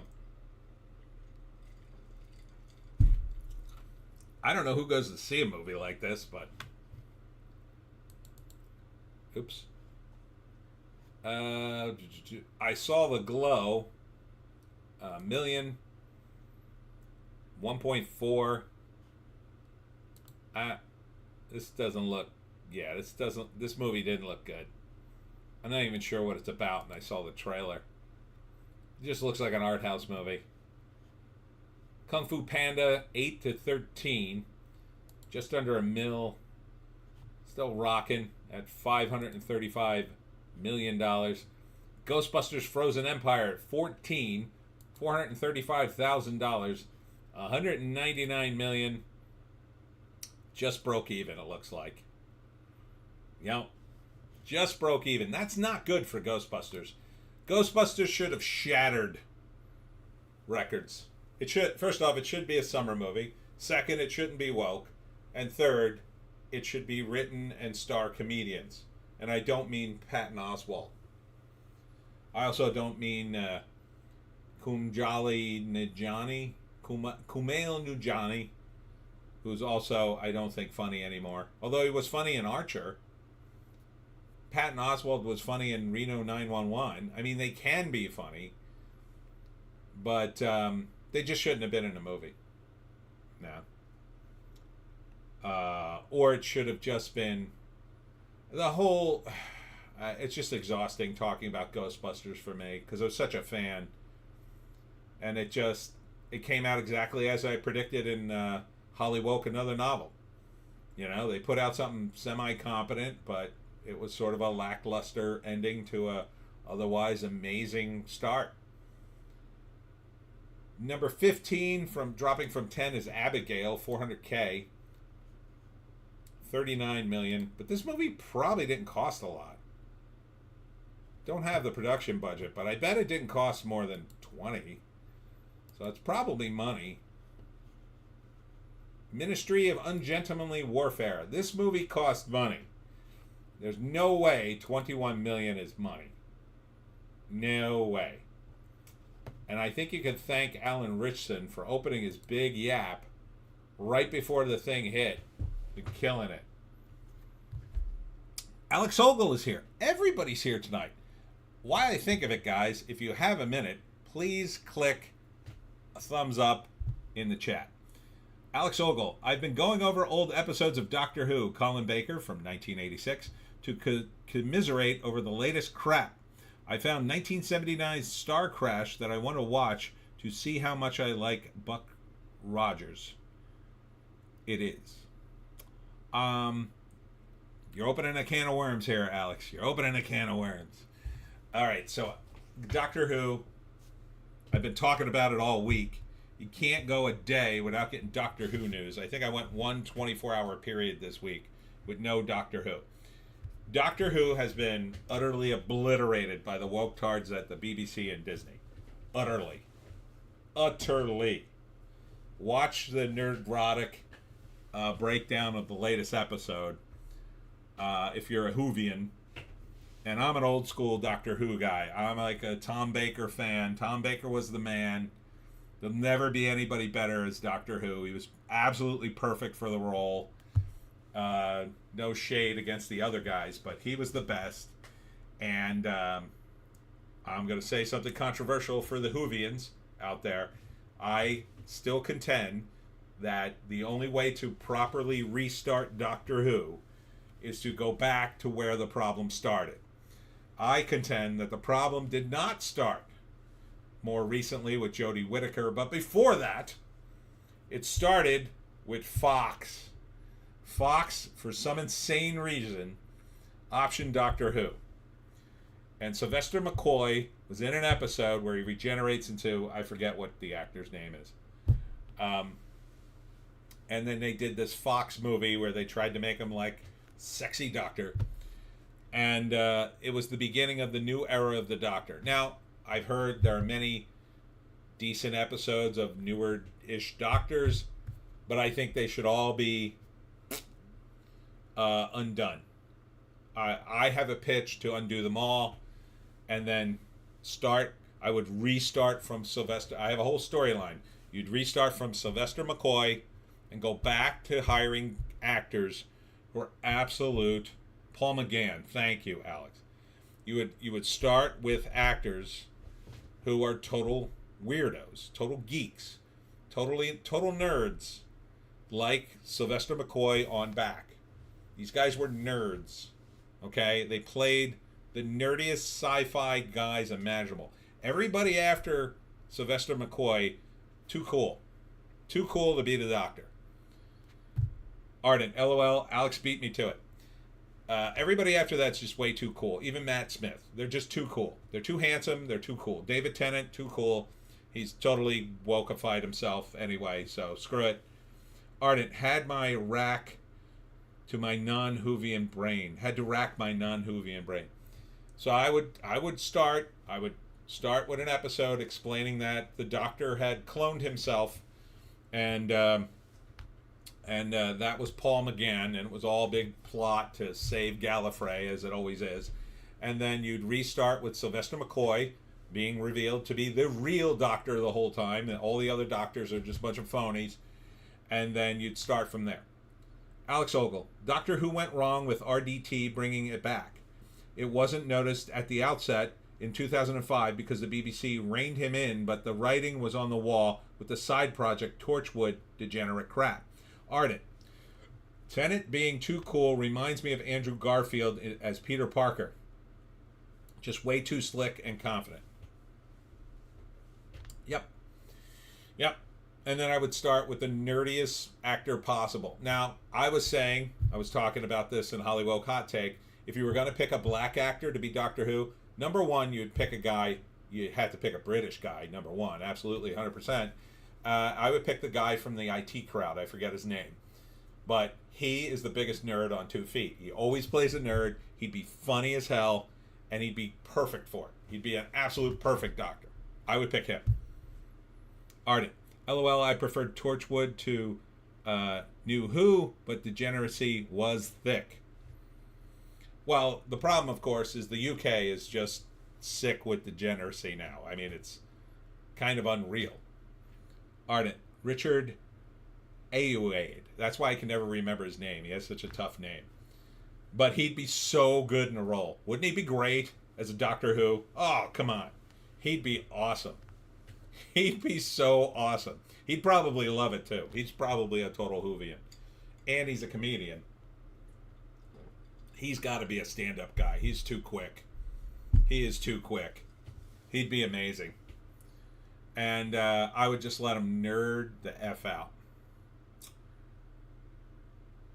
Ardent. Ayoade. Yes.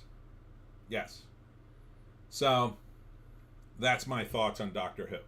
I mean, Nkuti Gatwa is a fashion model. He has no business opening his mouth. He has no business in the role. But it's just all been gayed up to the gills, and they just don't care. So this is the media equivalent of the nobles, the French nobles, just basking in their hedonism while the peasants starve. That's all it is. These people are the new French noblemen, and they're behind the gates laughing at us, throwing us crusts of bread, saying, "Oh, you peasants! You peasants are so amusing. We have so much gay now. Oh, you'll like it. You'll like it because you have no other choice. What other choice do you have, you poor peons? You poor ignorant rubes." Ardent. He's done some good special shows over in the UK. The Big Fat Quizzes of the Year, for instance. LOL. Bez from the Sultans pronounces it Nickety Gitwa. I pronounce it Nkuti Gatwa, but I've heard many different pronunciations. But who cares? He's a fashion model. He's not even an actor. And the breakdown of the episode with the maestro in it is unbelievable. They threw in a drag queen who apparently can't even act. They ruined the Beatles in it. I mean, it's just unbelievable. But I mean, they're so far away from actual Doctor Who at this point. It's just not even worth it to do any breakdowns. I hope Neurotic just ignores it at this point. Ardent, LOL. It's foreign. Yeah, it's also a difficult pronunciation, so everybody pays attention to him and blah blah blah. He wears like 70s retro crap, and it's like Doctor Who is not supposed to be a fashion model. Definitely his sexuality wasn't even in play. So that it's just like two gay guys took over the show and decided to gay it up. So apparently RTD, Russell T Davies, the producer, in his interviews now, it's like the mask is off, and it's like he's always wanted to do this. He wanted to make this the gayest show on TV and push it off a cliff. Congratulations. Congratulations. He's done it. It is certainly the gayest show I've seen clips of. God, it's gay. It is gayer than gay. I mean, it's show tunes. It's a gay guy as the lead. Things don't make sense. People just burst out in song and do things because they want to do it. I mean, it's just the gayest thing ever, in my view. And hey, if he wants to do that, that's fine. But I don't, the idea that he then turns around along with the actor and complains that nobody watches it. This is not what Doctor Who is. They should have just given him his own show and say, do whatever you want. You can make it as gay as hell. We don't care. I wouldn't care either. But nobody would watch that show. What he's done is he's taken a established audience and destroyed it instead of building an audience. Now, look, the Drag Race show apparently has ratings. So why couldn't you do a gay show if that's what people want? If you really believe... I mean, the drag queen is coming out with stupid statements like, well, for every bigot we lose, we pick up 3 to 5 new viewers. That's just not reality. They've got the lowest ratings of Doctor Who ever. Ardent, yeah, it started as an edutainment show for kids. Now look at it. Gatwa actually trolled people not to watch. Well done, moron. Yeah, you don't give the audience that out at all. Never do that. Not especially when you're in this weird area where people are like, when you switch over to doctors, that's a perfect time for people to get out. You don't want people to get out. You want people to stay. Like, the smart thing would have been to, do like 2 or 3 regular, just have them regenerate and do 2 or 3 regular Doctor Who shows. But instead, they did this elaborate gay thing where he splits from David Tennant and then goes off and does his own thing. And, like, what? Doesn't make any sense whatsoever. None. Zero. So, what they need, they'll never do. Right? Now Disney has a piece of this. Disney's woker than woke. The BBC is woker than woke. Until the wokeness ends, none of this will be fixed. So you have to completely write off a show like this. Completely. It's never coming back. It's never going to be fixed. Not for 20 years. 20 years from now, when all this is in the rear view and people are looking back, oh yeah, that was a crazy time. Yeah, it wasn't me. Other people were crazy, but not me. Didn't you get the boosters? Yeah, but, shut up. Ardent splits from Tennant's Wang to make it worse. Yeah, it was just unseemly. The Doctor was a charming character, fun character. It had some moments of seriousness and levity, and it was great. But now it's a mess. But again, it all goes back to writing. I mean, they have, and you can make your own suppositions of what's going on, but they have guys who can write, but are choosing to write this way. And that should tell you something. That should tell you that it's not about talent in the case of Doctor Who. It's about their message. And they want the message over everything else. Everything else is unimportant. It's only the message that must be maintained. So they would rather literally lecture you for 90 minutes or whatever the show is. I don't even know what the show is anymore. Than give you a good show. They're sitting there, and I could see the writers' meeting right now. It's sitting there saying, well, we have to do this because we have to drive the message about pronouns, and then we have to do this, and we have to drive the message about being trans, and we have to do this because we have to drive the message about being gay. Well, we need more people of color in this scene. Okay, and then how's this going to wrap up? Oh, we'll figure it out. And then they just wrap a story around those elements, which is why it's lame and boring. And you could sit around to your gay friends in BBC High Society or whatever. And I'm sure there's a scene around Russell T Davies because he's wealthy and talented and He's got some sway and he can hire actors. And you can all go out to dinner together and talk about how great you are, but it doesn't change the fact that your ratings are in the toilet. And it doesn't change the fact that at some point the BBC is going, no one's watching this. Everybody hates it. And you could cry bigot all you want, but it doesn't change the fact that it's not being watched. If people really wanted this, they'd watch it. That's the only rule in show business. If people are watching it, they want it. Simple as. Simple as. You know, I've done a lot of different books and comics and things over the years, and I've had some success here and some success there, but not like with the Pineys. With the Pineys, I just sell books wherever I go. I don't have a problem selling books. I just don't. It's the best thing I've ever made, and I can tell because people want it. You know? Other things, it was harder to sell. Sometimes I wouldn't do it.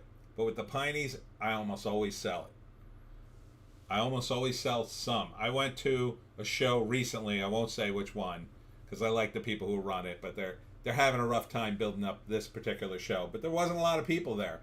I still sold 8 books, I think. 6 to 8 books, something like that I sold. No one was there. I mean, hardly anybody was there. And so I know I have a good product and that people like it. I get nice reviews online. Oh, speaking of which, I just got another good review. I'll read you it. Very proud of this one.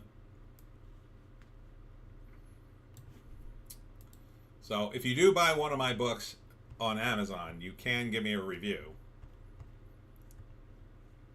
This is Gene, who's a big fan. No Hellspawn, but the witch is dead.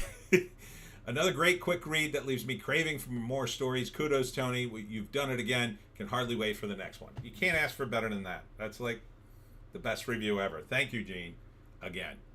So, anyhow.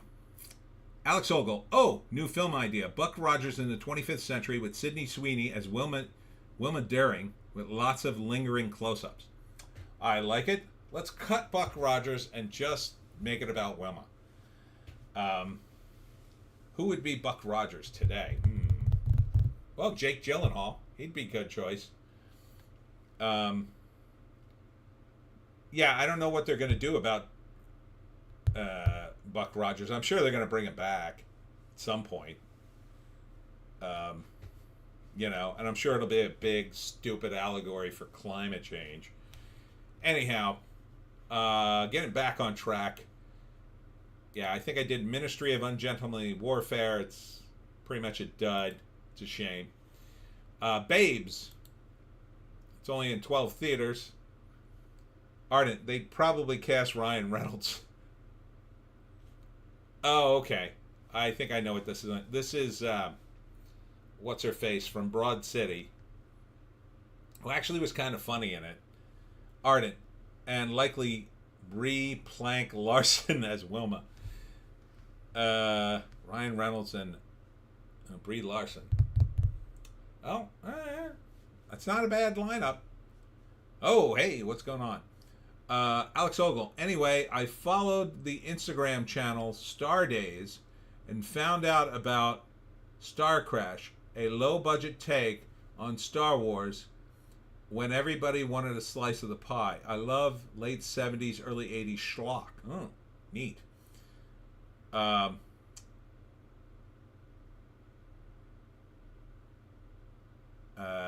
Who is this?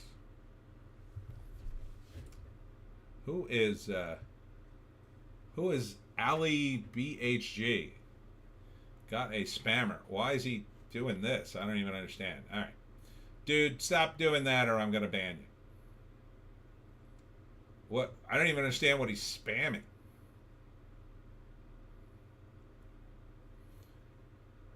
All right. I'll just ban him. All right. I'll put you in timeout. You can think about what you've done. All right. So now he's gone. Ardent, some knob, I guess. Indie fandom spam witch. Ardent, LOL. I don't know what that was. It was weird. He was just doing XXX. I don't understand what that meant. At first I thought, is something happening on X that I need to see? Weird. Don't know why he would do that, but oh well. Ardent, at Alex, LOL, would rather she play the droid. Anyhow, Babes looks awful. Trying to remember exactly the plot. I know it's about a pregnancy.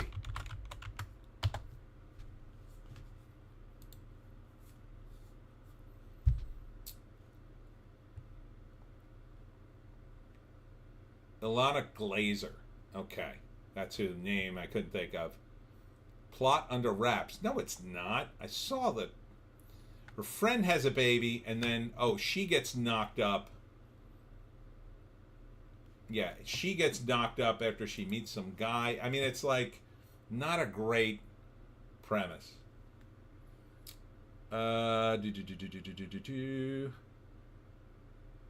John Adams, weird. He never showed up in the client version of the chat for me. Alex, at me, try engaging slow-mo in case the spammer doesn't learn his lesson. Well, I banned him for 24 hours, so we'll see if he comes back. I doubt it. I know she gets pregnant from some rando, and then I guess she decides to have the baby. I forget, or was it a pro-abortion thing? Like Sandra Bernhard's in it. I don't know. It's another feminist thing that, again, nobody wants to see these movies, and I'll tell you exactly why. Again, the 18 to 35-year-old male demo was because men choose where the dates go. Women want you to pick where you're taking them. I think we've all had personal experience with this, gentleman. I'm sure you can back me up on it. The women want you to decide where to go, where to eat.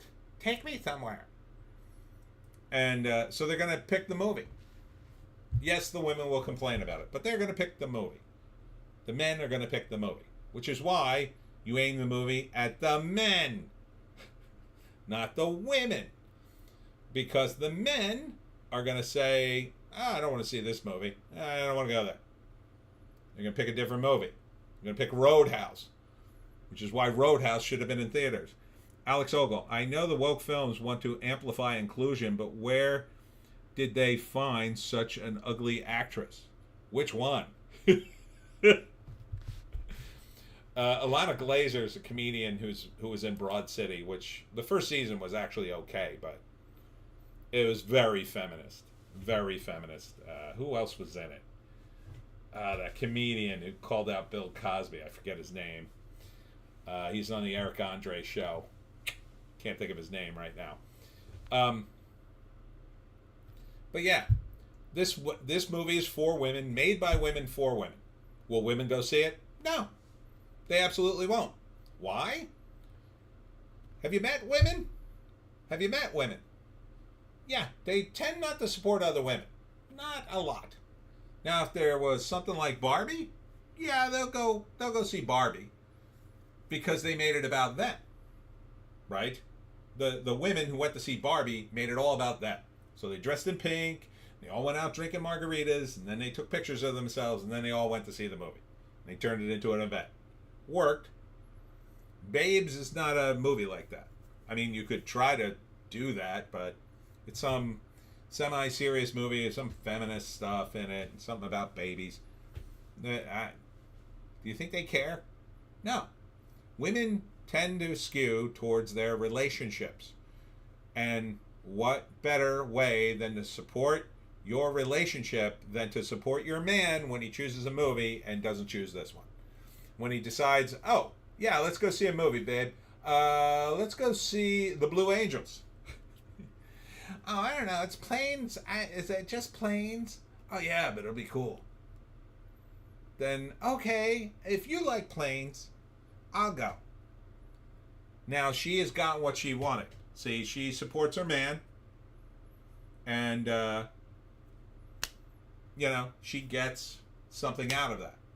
And then later, when she hates the movie, she could say, if she wants to get her boyfriend to do something for her, like, oh, let's go to brunch tomorrow. I don't want to go to brunch. Oh, I sat through that stupid airplane movie for you. That's why. Indie Phantom. Remember when even a feminist flick had potential to be cool, like Thelma and Louise? Yeah, I wouldn't even consider that a feminist flick, really. It's just like a road movie, and they pick 2 women instead of 2 dudes.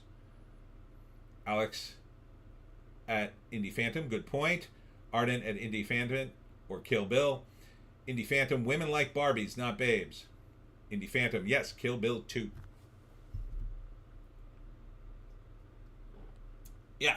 You think a woman's going to pick Kill Bill? No. Her boyfriend will pick it. Because he'll be like, oh, cool, Bill. Kill Bill, sounds cool. Oh, Uma Thurman's hot. I want to see that. She'll go, and then she'll use it as ammo later when she doesn't like the movie. I Heart Horror is here. Hey, guys. Oh, your message got retracted. I was just about to read it. I don't know what you said. Say it again. Alex, women want a film that makes them cry, but where the protagonist ends up on a boat in the Caribbean with a rich man at the helm asking her where they should go shopping with when they go to shore. Yeah, like women like movies occasionally. But again, it's like Barbie, Sex and the City, Magic Mike. Those were all event movies that you and your girlfriends could go to in a big group and have a party and go see it. Ardent, hey, I Heart Horror. I don't know what happened. You might have to reword it. I didn't redact your message. You two did. Or you did. I don't know. Holly, Tony, who hurt you? LOL, that's not how normal relationships go. I've always picked the movie when I go out. Well, good for you, Holly. All of them, Holly. All of them.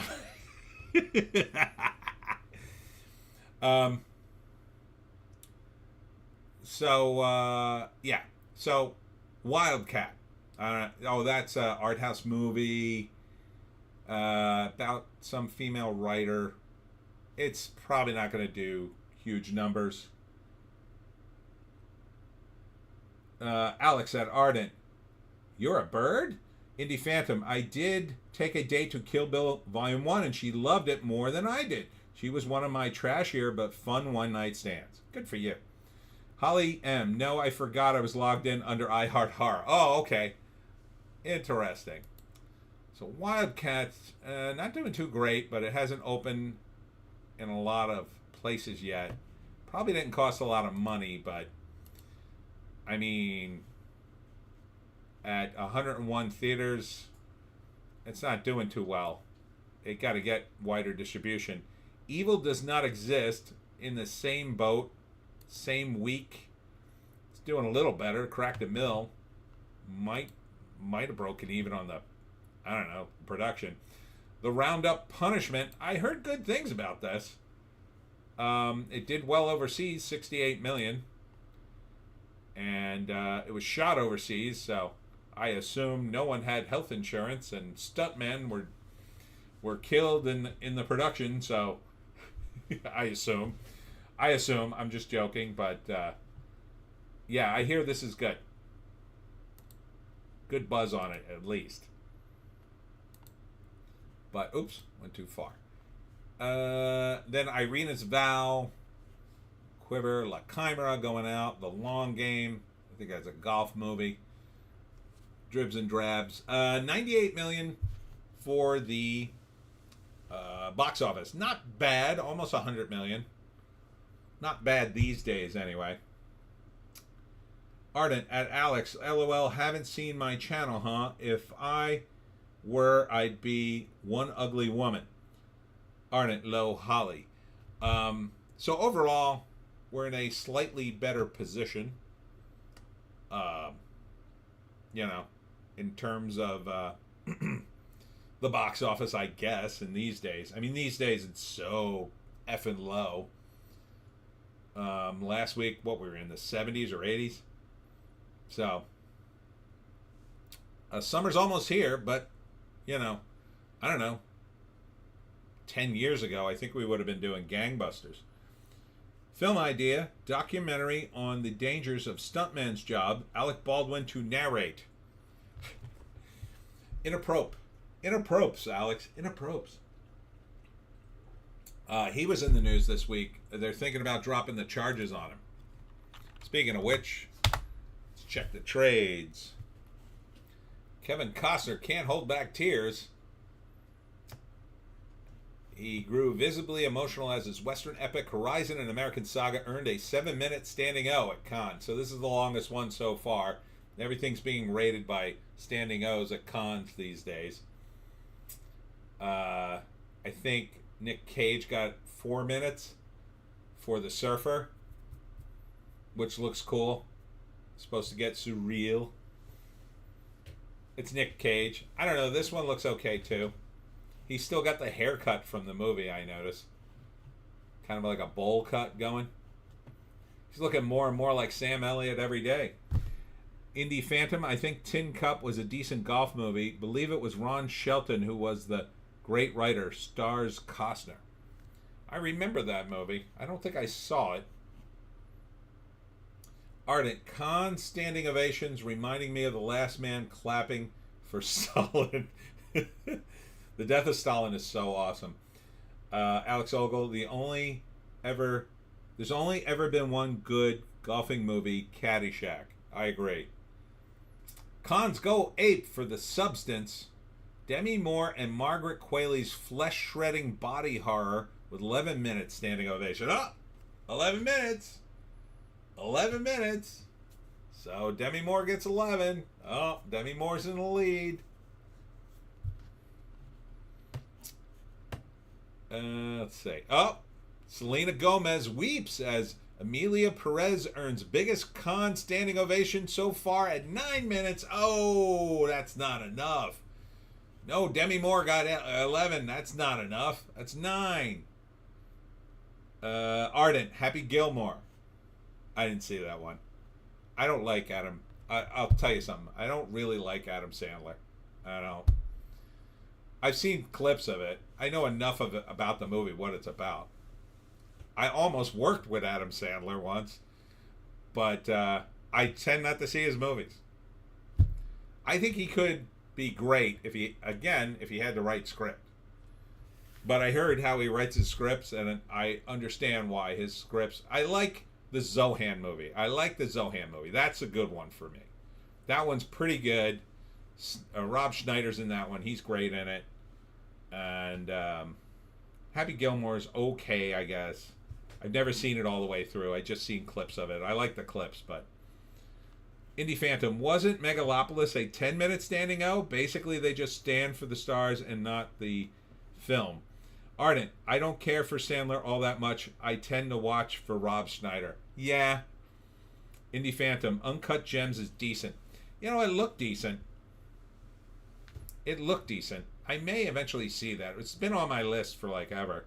Holly M. Little Nicky was funny. Was it? It looked a little much.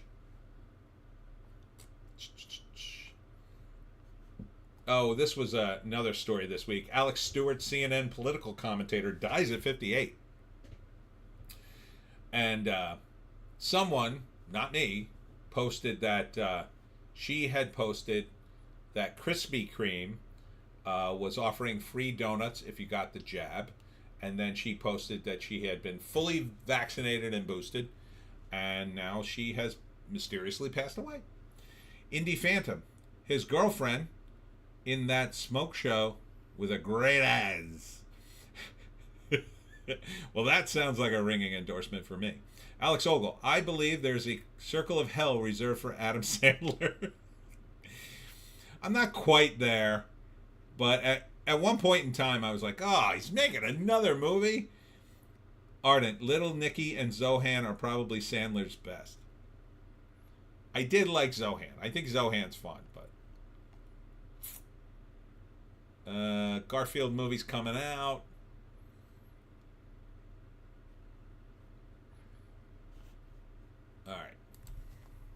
to do this by hand because I forgot to get my tabs. This is probably a better way to do it. Oh, over to Fandom Pulse. More on Nakutigawa. Time magazine called him a generational leader, everyone, because, you know, he's an actor who complained. Generational. What else? Fandom Pulse got canceled by Facebook this week. I had a link where I posted a Fandom Pulse link. I don't know if it was my own article, but it might have been. And then I got a notice from, and like the link was like weeks ago, and then I got a notice from Facebook saying it had violated their guidelines and threatening me. Like, oh, if you violate our guidelines again, something might happen. Ardent probably said the same about Little Mustache Man. True. Actually, I think they did. Little Mustache Man was on the cover once. Based Lollipop Chainsaw Repop developer Yoshimi Yasuda against censorship like Eve from Stellar Blade, so that's good. Alex Ogle, the vaccination is safe and effective. That's what YouTube says.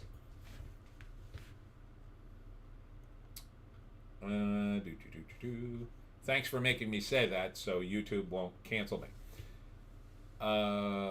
Stuff about... Oh, this was like the big news too. Ubisoft shares tanks as racist. See, look at the drop-off here. 15% this was. As racists at Kotaku, IGN, and The Gamer defend Yusuke, the African who surrendered to his master's opponent.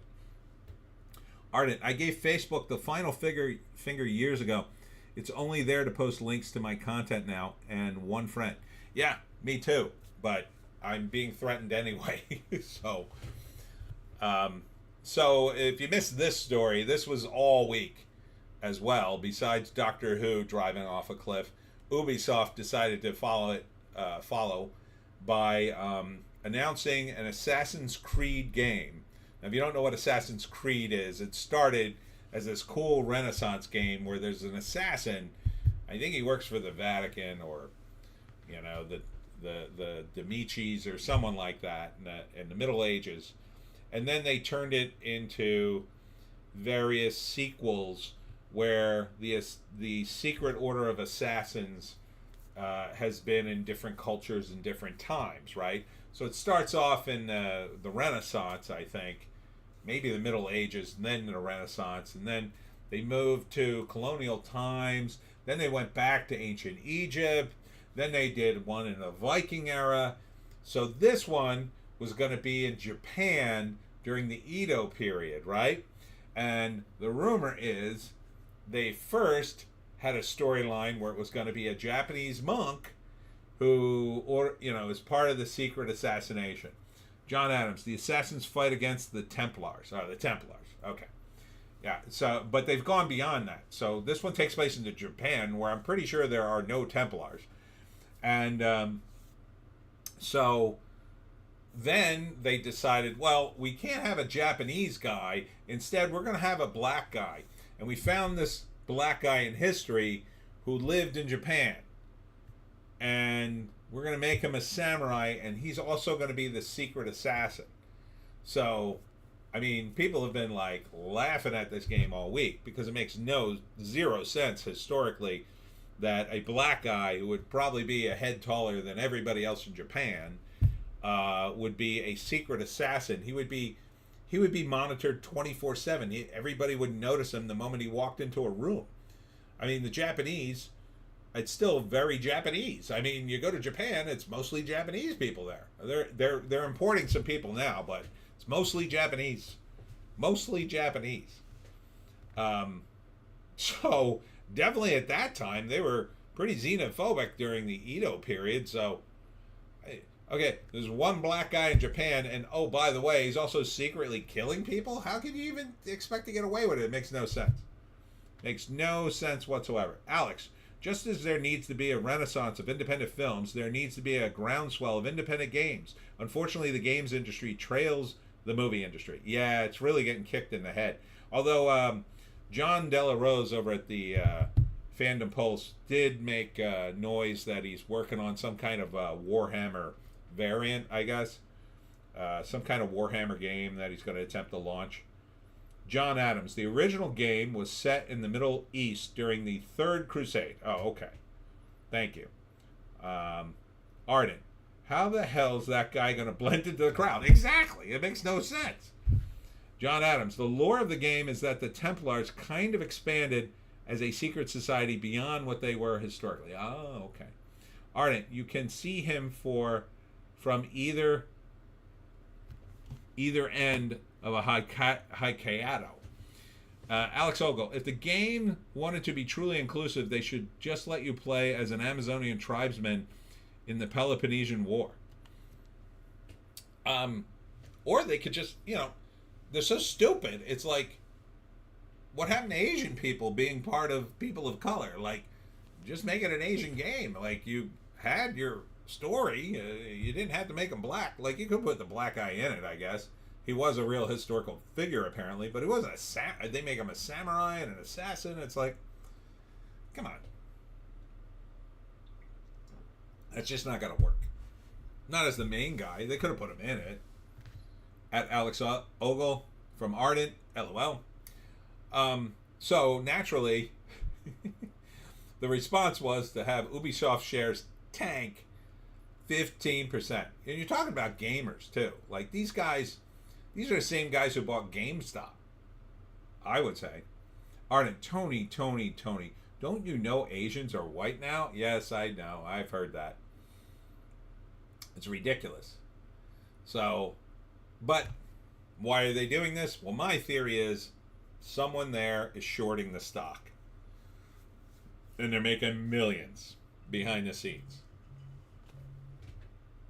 Who's calling me now? They're calling me every time I do the live stream. I'll call you later. So I think someone shorted the stock, possibly some inside maneuvering on the inside. See, like, you can't do insider trading if you make the stock go up, because everybody can see that. But if you make the stock go down and tank your own company and make millions of dollars, which seems much worse to me, would anybody investigate? Your money's going away. Seemingly. I don't know. I think somebody should investigate this.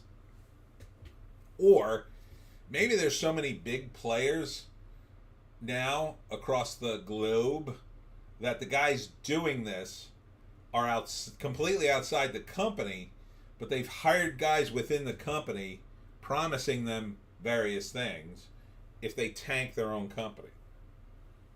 So they can make millions and then pay these guys whatever. Or maybe they're just woke-tarded. Possibly that. It's possible these people are just completely woke-tarded. Warhammer, otherwise known as Wokehammer, is getting completely trashed now, in my view. Gina Carano is suing Disney. Hope that goes well. Sydney Sweeney is being rumored for Barbarella, a Barbarella reboot, which would work because that's what Jane Fonda was back in the day. She was eye candy, and she was pretty hot. If you haven't seen Barbarella, Jane Fonda's pretty hot in that. And that's the only reason she got famous, because she had a great rack. A Japanese emperor, Alex Ogle, a Japanese emperor visited England over 100 years ago, and the government banned performances of the Mikado for fear of offending him. Little did they know that specifically he wanted to see it. Yeah, these people, these woke-tards, I don't know what to do with them other than ignore them and hope they go away. All right, Hollywood Reporter. Am I blowing up again? Oh, goodness. Everybody's decided to call me.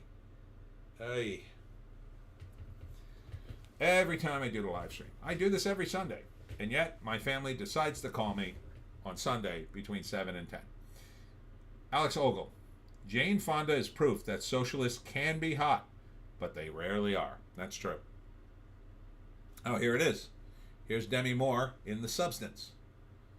9 minutes standing out. Not the longest standing out. Not the longest.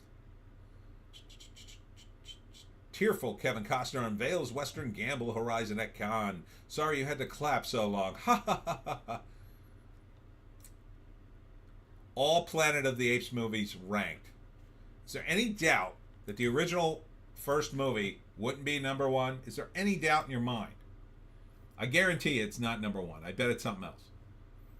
Ardent, LOL, my mom calls me during the Sultan streams too. God bless the old the old bird. All right, number one should be the original Planet of the Apes, no question. Number 10, Planet of the Apes, 2001. That one? It shouldn't even be on the list. It's barely a movie. 9, Battle for the Planet of the Apes, 1973. 8, Beneath the Planet of the Apes, 1970. 7, Conquest of the Planet of the Apes, 1972.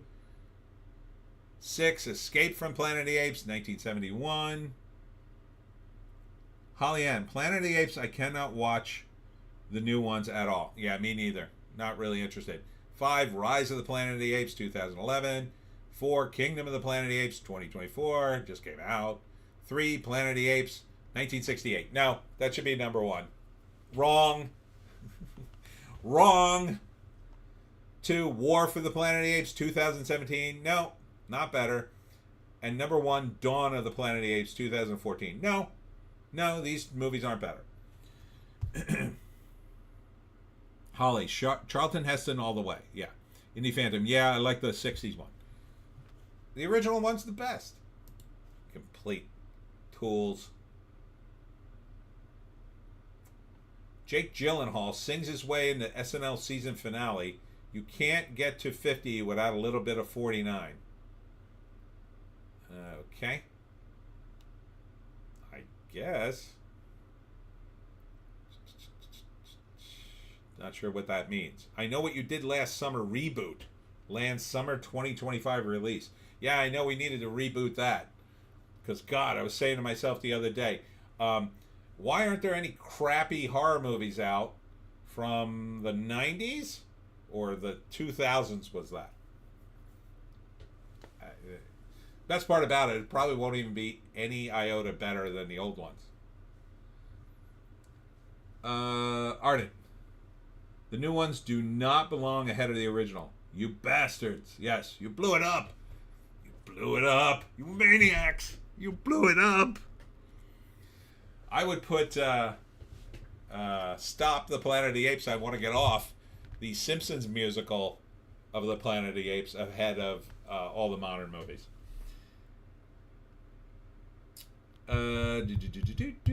Holly M. at Ardent, you are correct. Indie Phantom, news media loves SNL. They really do. They just, SNL did a sketch and they'll do a whole story on it. And it's like, they never did that back in the day. Understand, they never, ever talked about SNL in that context back in the day.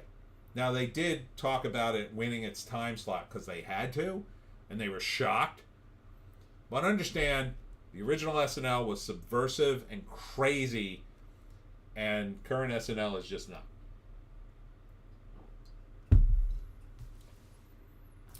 Alex Ogle, balls to Planet of the Apes. Charlton Heston was worthy in the Omega Man, as well as Soylent Green and Ben-Hur. Soylent Green is people. Ardent, surprised they haven't remade Wishmaster. At this point, at the rate they're going, they're going to be remaking Wish. Bill Maher says he doesn't understand Harrison Butker's graduation speech criticism. I agree. This was another big story this week. This guy, Harrison Butker, gave this speech at a Catholic school. And it's a Catholic school. And he said a bunch of Catholic things, like he likes God, and he's glad he has his wife, and he hopes that the women in the audience have families and kids soon and not get caught up in their careers, like something that was perfectly normal for a true believing Catholic dude to say. And they treated him like he gave one of Hitler's speeches. I mean, they literally did. It's insane. Ardent, surprised they haven't made... Oh, I did that one. Ardent. Been seeing a few of the newer weekend update shorts on YouTube. Colin Jost and the other guy are pretty good. Indie Phantom, there was a TV series of I Know What You Did Last Summer a few years back that nobody watched but me. Apparently, chicks were crazy hot, and it was sleazy enough. Well, that does sound good. Ardent, oh, the hardcore trad dude? He was great. Alex, on my flight back from Taiwan recently, I had the option to watch Wish. I watched A Clockwork Orange instead. Excellent choice. There's a movie they're going to remake one day, and it's going to be nuts. How they gonna wokeify A Clockwork Orange, I wonder. I guess they'll make it a very inclusive gang. One guy will be in a wheelchair, and there'll be a trans woman. Oh, here's the other big story of this week. Sean Diddy Combs. So, out of nowhere, and I mean out of nowhere, an 8-year-old video emerged of Sean Diddy Combs wailing on his girlfriend at the time. Some singer named, I forget her name, Ventura or something, Casey Ventura or something. And so apparently the hotel or someone was sitting on this video for 8 friggin' years and now suddenly decided to release it. And then we learned 2 things this week. Number one, that the statute of limitations ran out on the crime, and the LA DA won't press any charges or attempt to. And number 2, everybody in the rap community immediately turned on him and just threw him right under the bus, which I can't blame him. I mean, the video is pretty brutal. And then he put out an apology video, I think today or last night. And like, good luck redeeming yourself if you watch that video. It's pretty brutal, I think. Indie Phantom, A Clockwoke Orange. Oh, no. Stranger Mosh, I watched the original Charmed when I was a teenager all the way to the finale. Had a crush on Rose McGowan and the one who played Piper. Funny to think where Alyssa Milano ended up compared to Rose. Yeah. Kind of don't hear from her much anymore, thankfully. Holly M, I seen that video, was brutal. Why? Just why? I don't know. He's in a towel, too. And it's like, you just get out of the shower and you're so mad at your girlfriend you're going to beat her in the hallway? Doesn't make any sense. But that shows you probably, how arrogant he is, thinking he can get away with anything. He must have been doing it, like, all the time. Like, if you're that casual about doing it in the middle of the hallway of a hotel, essentially a public space, then imagine what he's doing behind closed doors. Jesus. Alex Ogle, out of nowhere? No, out of somewhere, and the true injustice is that the evidence didn't surface. It was a criminal act. Yeah, they should have arrested him back then. But he probably paid her off and gave her a bunch of money, and now suddenly everybody's after Diddy. Like, he pissed off somebody in the regime, I'll say. Maybe he went after the wrong person. Because the rumor is they were saying that he's the black Jeffrey Epstein. That he had cameras everywhere and that he was trying to blackmail other people. And this is what I heard. I'm not saying it's a fact.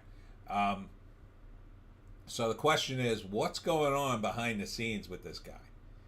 Like, as near as I could tell, he's a guy who had a record label and he had vodka and whatever. But I say out of nowhere because it's 8 years later. Like, why did they suppress it then and now it comes out? Like, why come out now? Something's going on. Like, they're trying to destroy him for a reason, I'd say. And I'm not saying he's innocent. It looks like a total scumbag to me now. But why is it important to get rid of him now? Or destroy him now, I should say. All right, what's next?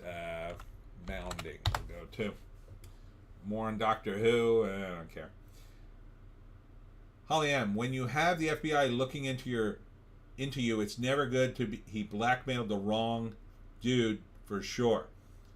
Yeah, yeah. Maybe the FBI decided, oh, we got to get rid of this dude. Amazon officially passes on Silk. Spider Society. Execs reportedly uninterested in series focused on titled character.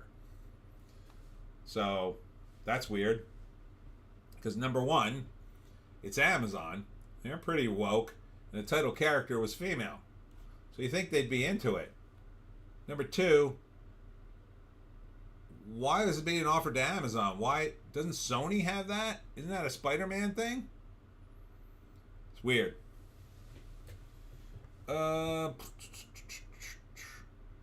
Here's another one. Let's talk about X-Men 97. Showrunner confirms Morph was confessing romantic feelings for Wolverine in season finale. Isn't that great? Isn't that great, everybody? They're throwing some more gay stuff in there. It's the gayest X-Men ever. Matt Walsh says this is going to be the most muted Pride Month in history coming up. I think he may be right. It's going to be fun. It's going to be fun to sort of poke and prod all the companies that normally go all out for Pride, and when they do like a very muted Pride thing, and it just sort of quietly goes under the radar to watch all the wackadoos go, hey, what happened to all the celebration? This is Pride Month. You're almost done with it. Alex Ogle, rumor to put about Nakuti Gatwa to quit as the Doctor and be replaced by P. Diddy in the final act of Woke Defiance. I don't know. P. Diddy's straight. That would be a step down. Maybe if he's in a wheelchair by then. I don't know. Who could you ever replace that would be woker than Nakuti Gatwa? The drag queen that was just on the show. Because he was non-binary. Someone like that. Somebody was trans, I guess. That actor from Orange is the New Black, maybe. But trying to gay up the X-Men, no. Oh, I wonder why X-Men 97 seems to be failing. Shocker that nobody wants gay X-Men. Shocker, nobody wants Wolverine making out with a dude. Shocker. Oh, shocker. Thousands of comic books, and they just can't translate them onto the... They just can't do the, we've got all the dialogue, we know exactly what happens. Yeah, let's change it. Let's rewrite all that. Well, you're making a lot of work for us. We could just follow the comic. No. Yeah, but the comic's super popular. Everybody loves it. Yeah, I think we could do better. It's considered one of the greatest superhero comics of the 80s. We could do better. That's how arrogant I think these people are. Gay it up. I don't care. It's on Disney Plus. I'm never going to say it. What else? Let's see. Deadline. Variety 2.0. Will Megalopolis distributors replicate one of the movie's busiest moments or buzziest moments? I don't know, maybe. Oh, look, everybody. SNL did a Trump VP cold open. Yeah, I'm sure that's... they don't do a lot of material on Trump, so that's pretty unusual. All right. Oh, Demi Moore's The Substance world premiere gets a 13-minute ovation at Cannes. So we're up to 13. So far, Demi Moore is in the lead with The Substance. 13-minute ovation. I don't know. I think someone needs to do an article about the timing. You know, who's timing the standing O's? When do they start? Do the standing ovations start when the first person stands or the entire audience stands? That's the question. And, or does it, so like, is that why we're getting, 13, 5, 9, 10? And who's timing this? They would actually do that, I think. I think they would actually do that. All right. BAFTA winning Sixth Commandment star Timothy Spall leading BBC comedy caper Death Valley. Okay. Will it actually be funny or will it be woke funny is my question.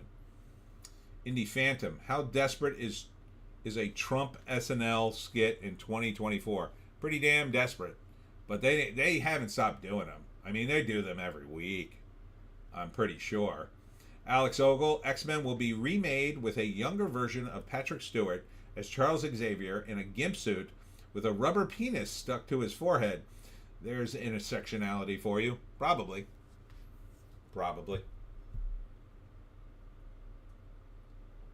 Alfonso Ribeiro says his Fresh Prince of Bel-Air role ended his acting career.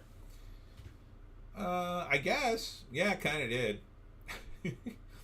He couldn't seem to get work in anything else, but I mean, if you're an actor, one of the things you need to do is change up your look. So if you have a role like that, the next thing you need to do after you finish that role, like you make the jump in the movies by completely, he should shave his head, grow a beard, muscle up, and look completely different. That's what he needed to do. Ardent, LOL, Rainborn, I think you mean Rainbow Dildo Monkey Xavier, Indie Phantom. I thought Fresh Prince started Alfonso Ribeiro's career. It did. Ardent, Ribeiro should have gone for a dark role. Yeah, exactly. I agree. Shave his head, do a mustache, do like a Van Dyke, muscle up, do an action role. Doesn't matter. Just completely change your look. And then, and it would have been a B movie, whatever. You do a couple of them.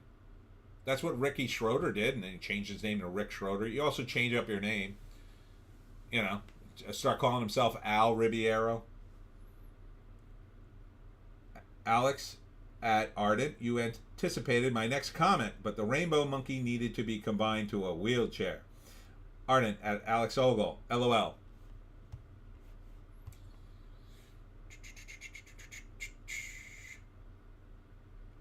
Young woman and the sea star Daisy Ridley recalls intense filming for final scene in the Black Sea and why it paid off. I don't think anybody cares. Ardent, Fonts Ribeiro. Nice. Storbang, his Pepsi commercials with Michael Jackson started his career. Oh, I don't remember those. Lula review, Oliver Stone's documentary about a Brazilian president is illuminating and accessible. Cannes Film Festival. Are you saying that, Khan, because the current president of Brazil is a socialist who's destroying the country? Indie Phantom, Ribeira could go Corey Feldman and just hit every loser past celebrity reality show. I don't think that's the way to go. The Substance review, Demi Moore and Margaret Qualley pair up for the year's smartest, goriest horror breakout. I don't know. Now you're not selling me on it. When you start selling a movie as gross at Cannes, I think of one of two things. Either one, it's gross for Cannes, which means it's not that gross, or two, that it's super gross and disgusting and I don't even want to see it. Why did you make this movie? Ardent at Indie Phantom, he already did. There was a circus reality show competition thing I saw him on. Oh. Indie Phantom, Daisy Ridley is another victim of Disney Star Wars. She really is. She really is. I don't hate her as much as I can't stand Natalie Portman, but I kind of associate her with bad things.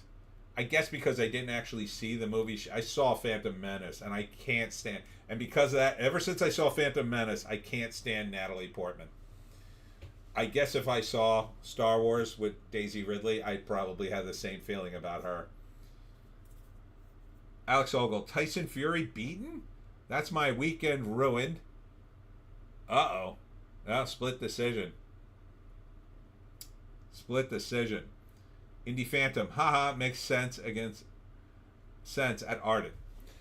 All right, let's see. And then from this, we go to Bleeding Fool.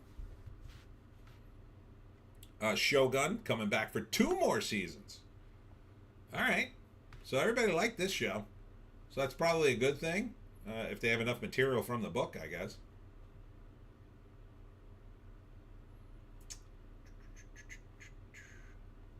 Signature Entertainment picks up Don Johnson thriller Unit 234. So Don Johnson makes an attempt to come back. Oscar Isaac to portray Jesus in animated film The King of King. That's about it here. Oh, and Nicolas Cage is going to be in a live-action Spider-Man noir. I don't think that's going to be a good idea. But it is Nick Cage, so maybe. Wrap. More on Con. Do we got any more standing O's?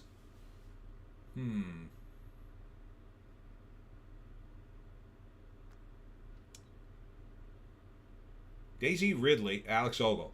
Daisy Ridley gave a good performance in Murder on the Orient Express, but Kenneth Branagh can never be Poirot. And that's David Suchet for all time. Yeah, I mean, I still haven't seen any of his movies, but I gotta respect Kenneth Branagh because he's a really good actor. He's a really good director. So I imagine these movies are quality, even if you don't like his performance. So, John Stewart says David Letterman gave him the best advice he ever received. Apparently, it wasn't to quit while you were ahead. Former con kingpin Harvey Weinstein calls in favors at festival from prison. Wow, he's like the Al Capone of movies.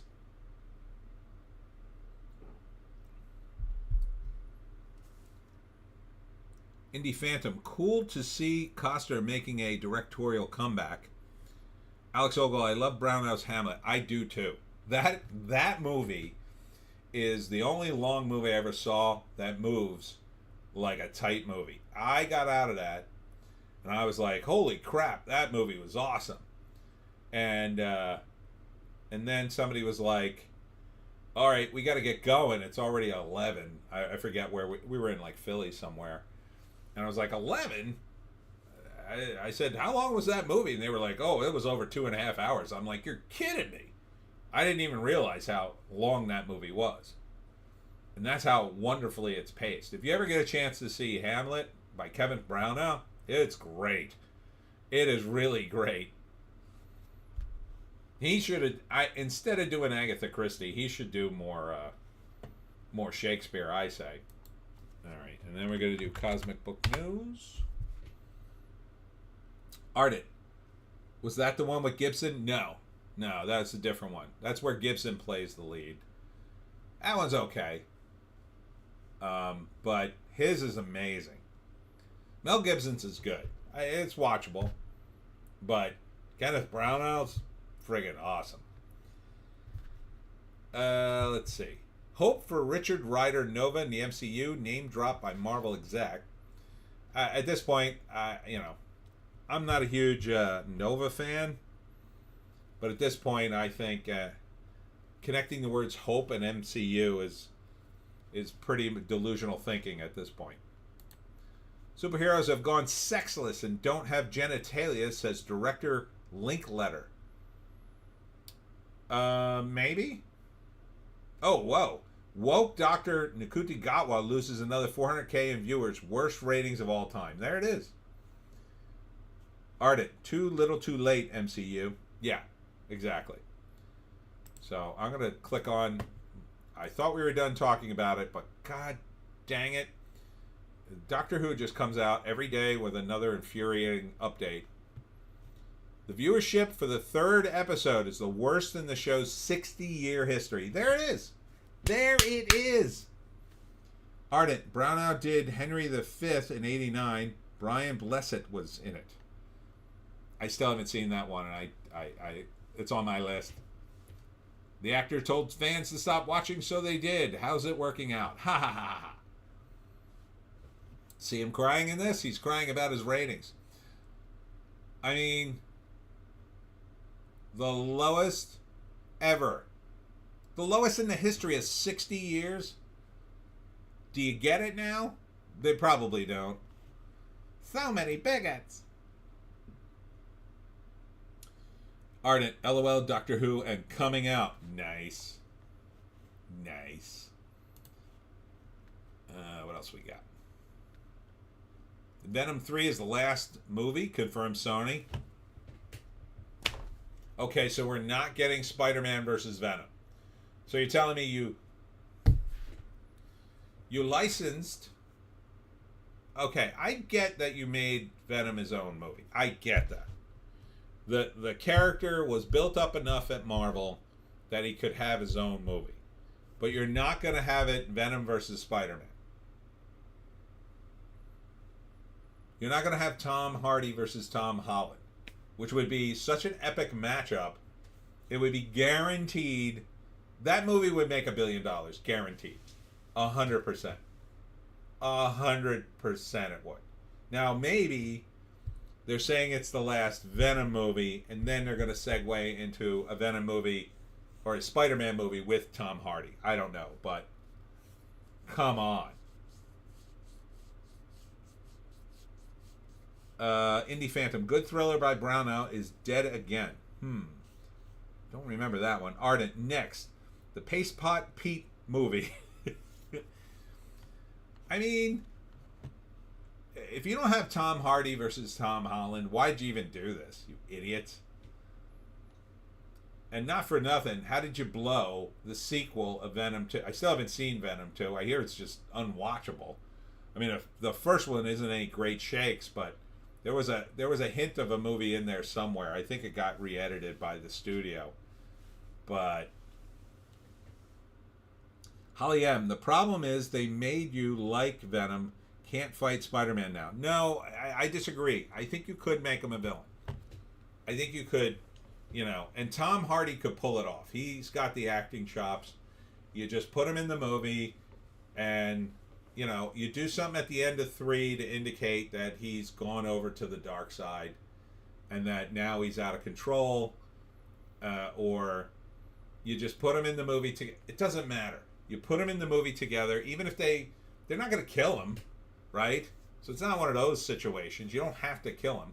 You could do the ending that Todd McFarlane originally envisioned, which was at the end, he ends up fighting Spider-Man on a desert island, and Peter Parker somehow tricks Eddie Brock into believing that he's dead. He ends up putting a tattered Spider-Man mask on a skull, and then Eddie is convinced he's dead, and then he's just trapped on the desert island by himself, and then that's the end of the story.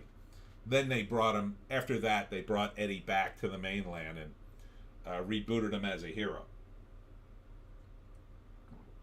But that would be a fun ending. Ardent, I mean, why hasn't Fox done a Black Cat movie? I mean, that one I'd vote for Sydney Sweeney in. Absolutely. Well, the rumor is they're going to use her for the Spider-Man movie, the upcoming one. So that could be fun, but you still need a villain. Ardent, LOL, Sony. Yeah, I don't know. Sony, at first you thought, oh, these good Spider-Man movies, oh, maybe Sony's not woke. And then suddenly they got woke too, and it's just like, what are you doing? You're woke and you're putting out stupid movies nobody wants. Oh, and then the Rings of Power Season 2 trailer dropped. Had over 400Ks of dislikes. This is another show that's just completely hopeless. And this is even worse because it started hopeless, in my view. It's just terrible. It's boring. They're trying to make you, the longer the show goes on, it'll sort of build in credibility to some extent, because they'll make references to things that happened early in the show, and your memory, if you watch this piece of crap, will think, oh yeah, that I remember that. Oh, that's why you did that. And it makes it sound more clever than it is. So in retrospect, some of the episodes will be elevated if they can continue that sort of pacing. That's what they're kind of doing in the second season. Ardent, Silk? Why? Madam Web was almost obscure. F my life. What the F is wrong with movie studios? It's the execs. They have an entire... I keep saying this. They have a giant book, and all it has is their copyrights. They're probably just listed in alphabetical order, literally. They're not listed in any other order. These guys don't read comic books. And they just flip through them, and they go, well, we have the Silk. Oh, what's that? Oh, well, it's a female, like, Spider-Man. She's got a mask on. They show you a picture. Like, maybe we'll do that. Well, who do we have for that? And that's the way they're thinking. That kind of makes all the comic book characters equal in their eyes. Ardent, I know it's ESG stupid. No, I don't think it is to a large extent. I think it's they look at all the characters as virtually the same and interchangeable, like corporate guys would do. So, imagine they had taken over a soda company and they have 6 flavors or 100 flavors of soda, and then they just market certain ones that are more popular than others, but they know the popular ones. They know that 6 of them are super popular because everybody's heard of those. But then they have 94 other sodas no one's ever heard of. But to them, they're all equal. But in reality, there's a few in there that are very popular. They're not as popular as the big ones, but popular enough, or that could be brought back for various reasons. They just don't know comics. And some of it's ESG too, but they're trying to make movies based on the talent and access they have. And they want to make female stuff and black stuff and people of color stuff and disabled stuff. I guarantee you, the only reason Marvel started putting out all kinds of crazy Spider-Mans, they put gay Spider-Man, disabled Spider-Man, female black Spider-Man, pregnant Spider-Man. They did all these crazy Spider-Mans, right? Why did they do them all? They only did like one issue. It's to establish an IP so they could put it in the books and hand it over to a company like Sony, like, here. Or to say, would you like to license this too? Alex Ogle, I watched the last of the Hobbit films with a friend last night. She had not seen it. I had forgotten just how bad it is. It presaged the Amazon rubbish. Yeah, and now Peter Jackson and Andy Serkis are going to do the Hunt for Gollum. I don't know. Some people say that the Hobbit stuff's okay, but yeah, I don't know. Ardent, yeah, they don't understand that character asset is different from character asset B. Character asset A is different from character asset B. Yeah, they really don't. But on top of that, they're doing the ESJ too, and it's just like, between those two things, they don't, like, the chances of them coming up with the good character is, they're just astronomical. They're just astronomical. On top of the fact that they're not hiring any writers worth a damn. If you hired a halfway decent writer, he could maybe make it work. I don't know if I could have made, like, Craven as a dumb character to bring out. But if you had consulted me, I would have told you the characters that would have been perfect. Black Cat would have been perfect in her own movie. And my first suggestion would have been, well, introduce her in the Spider-Man movie and then branch her off into her own thing. Anybody you introduce in the Spider-Man movie, then you could spin off. Because now you've introduced them, people like them because they're going to like the Spider-Man movie, whatever's in it. Like Jake Gyllenhaal, if they had decided to do a Mysterio spin-off, it might have worked. Simply because Jake Gyllenhaal, number one, was the character and they kind of like him. If he had lived, like, they kill the character. But Mysterio, he could come back. You could bring back another guy as Mysterio, like the son of Mysterio or something, who hates Spider-Man maybe, and he's building up his arsenal of weapons. Maybe, but at least it would have been a character people already knew, and you could maybe make it work as a TV show or something. But you're going to bring in Morbius or Craven, you're completely 100% dependent on the audience already have read the comic. And they're not as popular as Spider-Man. They're just not. I mean, they've been in Spider-Man, that's about it. Morbius had a shot. I think if Morbius had a good script, it would have done okay. And they could have started Morbius and Werewolf by Night, or no, what's the other one they have? Yeah, I guess that's the Marvel one. Werewolf by Night. I think there was another werewolf too. Man-Wolf, maybe? But maybe they won't do that because Marvel has their version. I don't know. Maybe they don't have the rights. But there's a few There's a handful of characters in the Spider-Man universe you could make.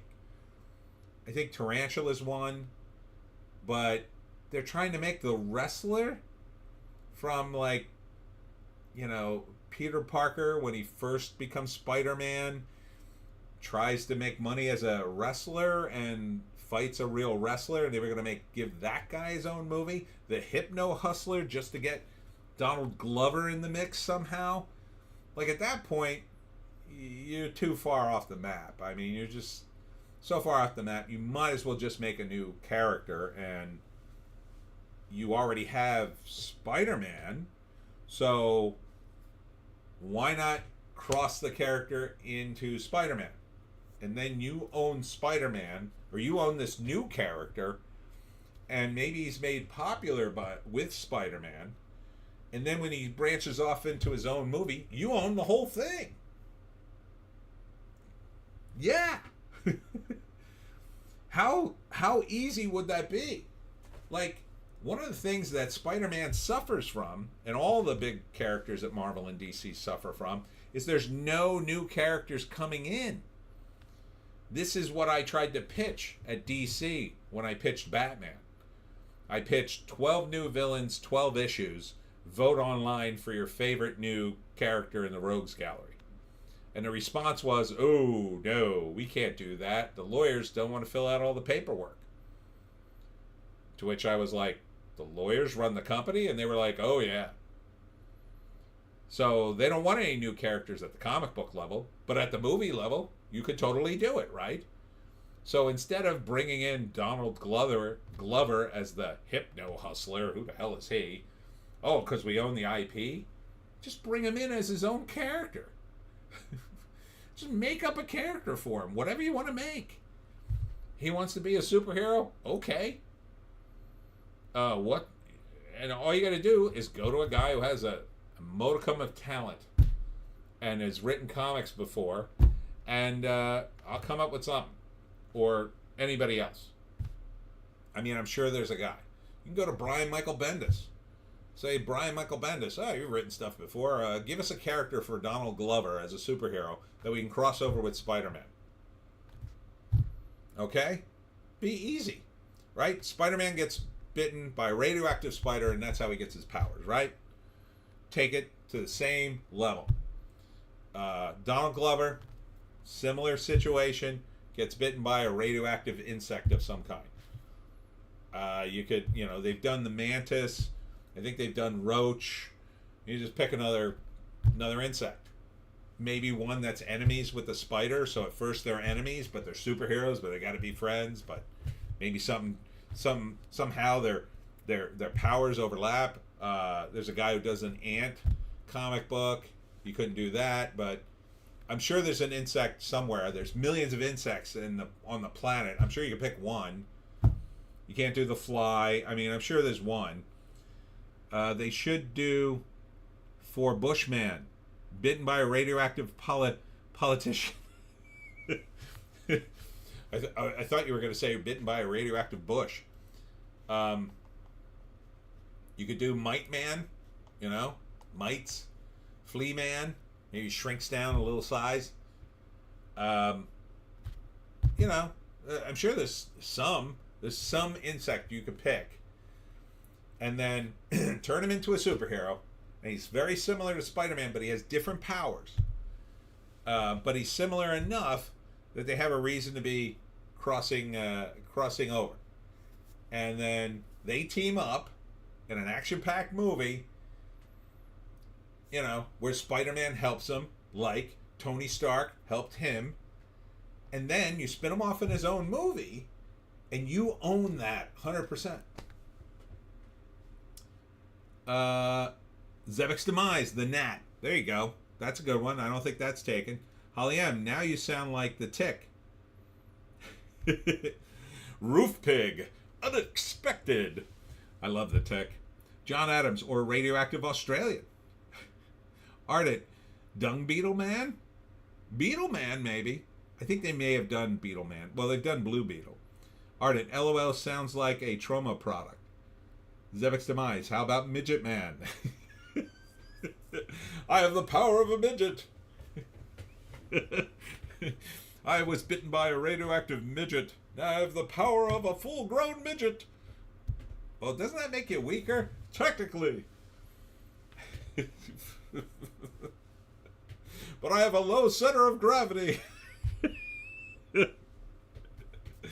I can easily do flips that a normal tall man could do. Oh, he could get bitten by a radioactive, I don't know, centipede. Ardent, Ladybug Man. Gory. Ladybug Man? Yeah. There's your DEI angle. Aren't your powers from a ladybug? So are you a lady too? No, I'm not a lady. It's just the name of the bug. I guess so you can keep explaining it to people. It'd be pretty funny. I think it could work. But Sony's not about that. The corporate guys. You already have Donald Glover. What do you think you're getting out of this? If you have Donald Glover, you just need to pitch him on the idea. Or better yet, go to Donald Glover and say, make up a superhero. We're going to cross you over with Spider-Man. Do whatever you want. Just, make it kid friendly. And we're going to put you in the movie with Spider-Man. You're going to be his buddy. And then we'll spin you off in your own movie. Ardent, LOL, it's got comedy potential. Yeah. I think it could work. But, but we paid all this money for Hypno Hustler. Yeah, but Hypno Hustler's worthless. It's worthless. It's a worthless IP. You can't make anything out of it. You don't want to use it just to use it.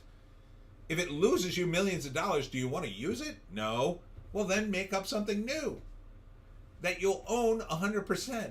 And then when you lose the rights to all this, you'll still own Ladybug Man or whatever. Holly M, also co-starring Peter Dinklage. Yes, as the radioactive midget. I just watched Unfrosted, by the way, and he was in that. He was very funny in it. Good movie, by the way, Unfrosted. Enjoyed it. Gave it a 7.5, 8. Ardent, LOL. Camel Spider-Man? Is there a Oh, right, the camel spiders. No, you couldn't have spider in the name. It has to be a different insect. And it has to be a big, broad name, I mean, you really pick any animal. Just make it radioactive. And then he gets bit by it. And then you'd have the excuse for Peter Parker to mentor him. Like, oh, I got bit by a radioactive spider, and now I'll show you how to use your powers. Indie Phantom, I love hearing the words dead association. I love hearing the words dead in association with the MCU. Indie Phantom. Holly M. Crabman, he is the spider of the ocean. Oh, yeah, there you go. So he could be like an Aquaman version of Spider-Man. Okay. I like that pitch. That could work. Whoops. Indie Phantom. Black Cat was one of the hottest babes in comics. Now that is something for Sydney Sweeney. She would rock that outfit. She absolutely would. Ardent, beware villains, for here comes the thundering beaver man. I like it. Get me a screenplay, and we'll take a look. But yeah. So it's not that hard. Amazon, and none of these executives seem to know what they're doing. Look at this. Hawkeye Season 2 rumored to be happening. Why would you do a Season 2 of this? It was a disaster, I believe. Alex Ogle, Earwig Man. Yes. Zebek's Demise. Crabman. He keeps pulling you back in the bucket. Oh, yeah. Ardent at Zebek's Demise. LOL. Oh, there's also a new Ultraman movie coming out. It's an Ultraman TV show, I guess. It's very odd. It's a weird take. Halle Berry and Never Let Go horror thriller. I've been talking about this for part of the week because it makes no sense to me.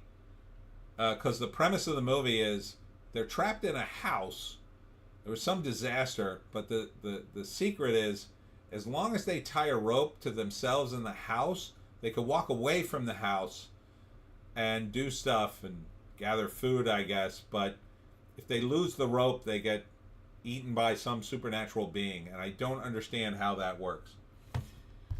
Indie Phantom, a good list idea. Worst comic book heroes of all time. Alex Ogle, Woodhouse Man, or Woodlouse Man. He can travel long distances, pervious to damage by rolling into a ball. You need protection. It's Crab Man. Ardent, LOL. Oh, that was Indie Phantom. Ardent, LOL. Pillbug Man, same. Here, I got it. The Bed Bug. The Bed Bug. And he's like a little vampire. He drains you of your blood. But he also he can hide in the folds of your sheets and buildings and stuff. Bed Bug. The Bed Bug is here. John Adams. The Venture Brothers had the New York City villain Wide Whale with his whale lice themed henchman. I remember Wide Whale. I didn't remember the whale lice. Ardent, terrifying body horror, the Bed Bug. Yes. Yes. Holly M, the Bed Bug, he can never have those sexy eyes. He can have those sexy eyes? Bed bugs have sexy eyes? Indie Phantom, once dated a girl who had bed bugs. I went on hiatus for a few months. I saw a little mini documentary on them. One way they treat bed bugs is what they'll do is they'll take your mattress and they'll encase it in a like an entire covering of some kind, and then they have to heat the interior of the encapsulation to a certain temperature. I think it was like 120 or 130 degrees. And since bed bugs have chitness, that chitness outside, bugs of that kind can't sweat, so they die. Like if you get it over 120 degrees, they all die. So it automatically kills all the bed bugs, and then you have to get rid of the eggs, I guess. Although I think it may kill the eggs as well. Alex Ogle, where I grew up, woodlice were called Chucky pigs. So Woodlouse Man's normal name would be Chucky Pig. He's overweight but remarkably flexible. Interesting. Ardent at Alex Ogle. We'll call them woodlice and carpenters here. Holly M. I was going for bed being like sexy, so bedbug has sexy eyes. Oh, okay. Like bedroom eyes. John Adams. I think I'd rather throw the mattress out instead of sleeping on a pile of dead bugs. Yeah, I do too, but that's the way they do it for hotels. And they do it too. Well, you could save your sheets that way. Like you do, you put it in a container, raise it up to 120 or 130 or whatever. All the bugs are dead, and then you wash the sheets. And your clothes, same deal. Indie Phantom, remembering hearing there was an outbreak of bed bugs in New York City movie or Broadway theaters about a decade ago. They had another problem with that more recently, I think. Ardent carpenters, that's notably constructive for creative. That is a sign of rotting timber. Indie Phantom, Spam Man. He smells like cheap meat and trolls you online. Well, but you can't get bitten by radioactive spam, I don't think.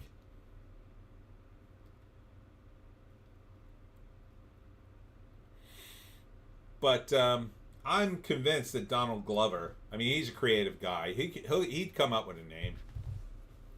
He'd come up with a cool name. You know? Even if he was like Vigilante with no superpowers. That'd be fine. And he just teams up with Spider-Man. And then they solve a mystery together. Alex Ogle. Head lice girl. Normal name, Nora Nitz. Indie Phantom, you could eat radioactive spam. I could, but I don't think I'd want to. What about being bitten by a radioactive Hawaiian to become Spam Man? I don't think it works that way, but maybe. Um, you know, he could be bitten by a radioactive pit bull. That would be cool. And he can call himself the Pit, right?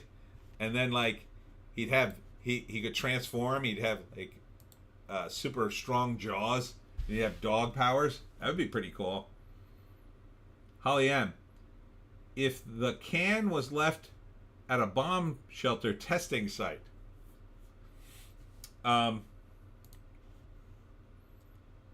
maybe he's just maybe he's like Captain America. He gets some sort of experimental thing, like that.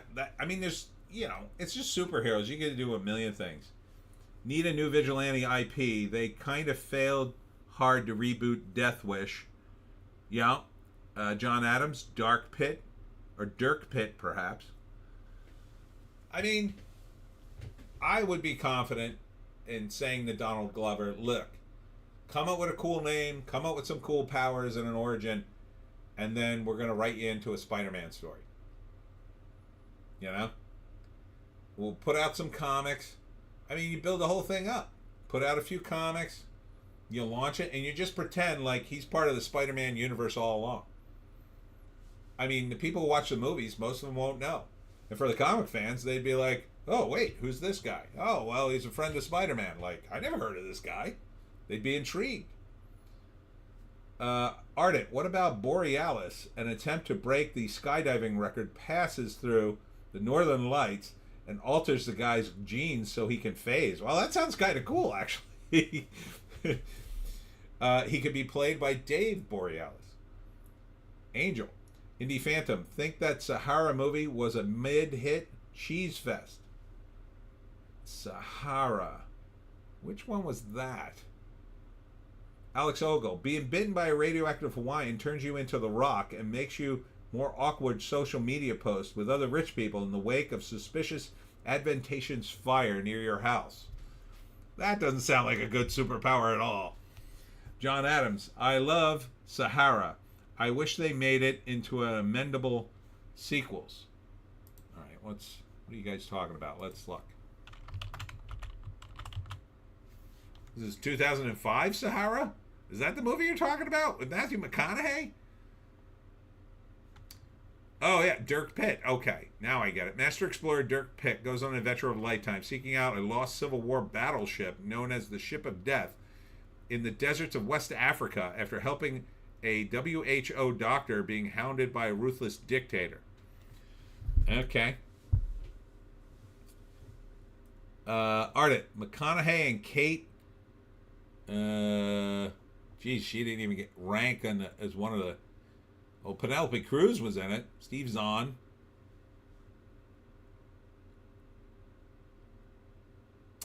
Yeah, it was Penelope Cruz.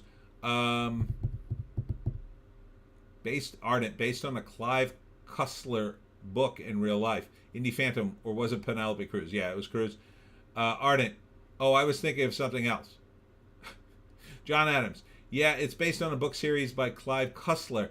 Tons of books they could have made into a popcorn action movies. Huh. I wonder why they didn't follow up with that. Seems like they... Did this movie do anything? Let's see. Let's check the numbers. And then I gotta start wrapping up. I'm at the 3-hour mark here.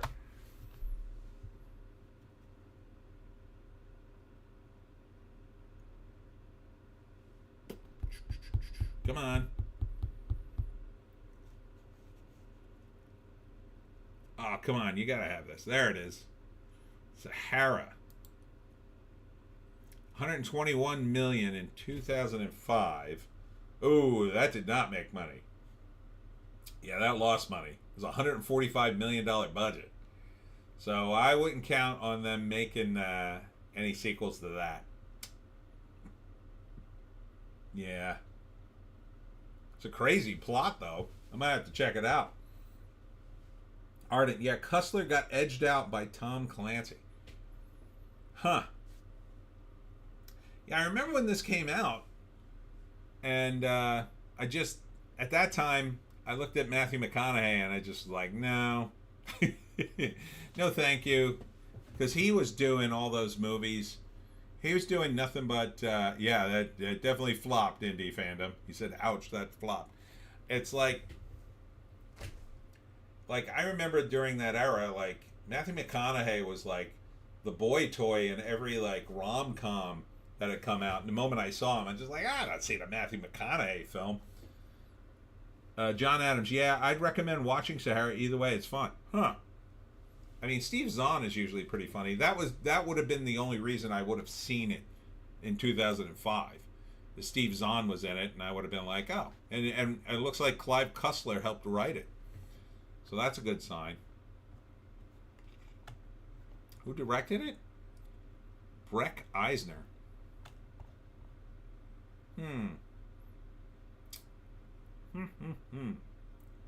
Lenny James is in it too, from The Walking Dead. John Adams, Raising the Titanic, I think, was another Cussler novel that turned into a movie. Let me see. I want to see what Breck Eisner directed. He sounds familiar. The Crazies. Oh, he directed the remake of The Crazies. That was pretty good. That's a George Romero remake. That's not bad. Taken, the first. Oh no, it was a TV miniseries called Taken. The Invisible Man TV series. Indie Phantom. Cruz is hot, but she didn't get many roles. That really cashed in on it. Blow, maybe. Yeah. I don't think she wanted those roles, is my sense, but who knows? All right, I got to start wrapping up because I have to hit the bathroom. So, final thoughts. What have we learned today? Well, let's see. Wasn't too bad of a box office. We learned that. We learned Doctor Who is in the toilet, and you shouldn't waste your time, most likely. Indie Phantom, Taken as a Spielberg series about alien abduction. Oh, is that based on the... No, that's something else I'm thinking of. Never mind.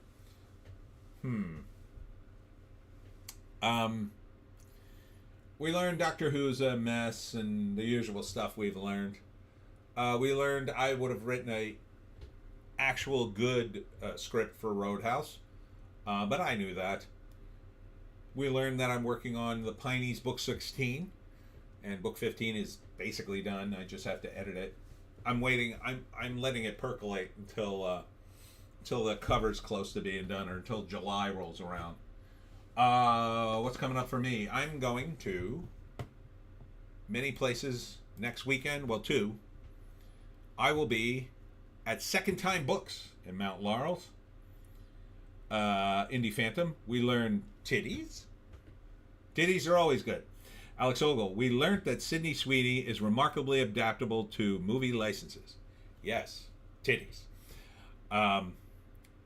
So next Saturday, I'll be at Second Time Books in Mount Laurel.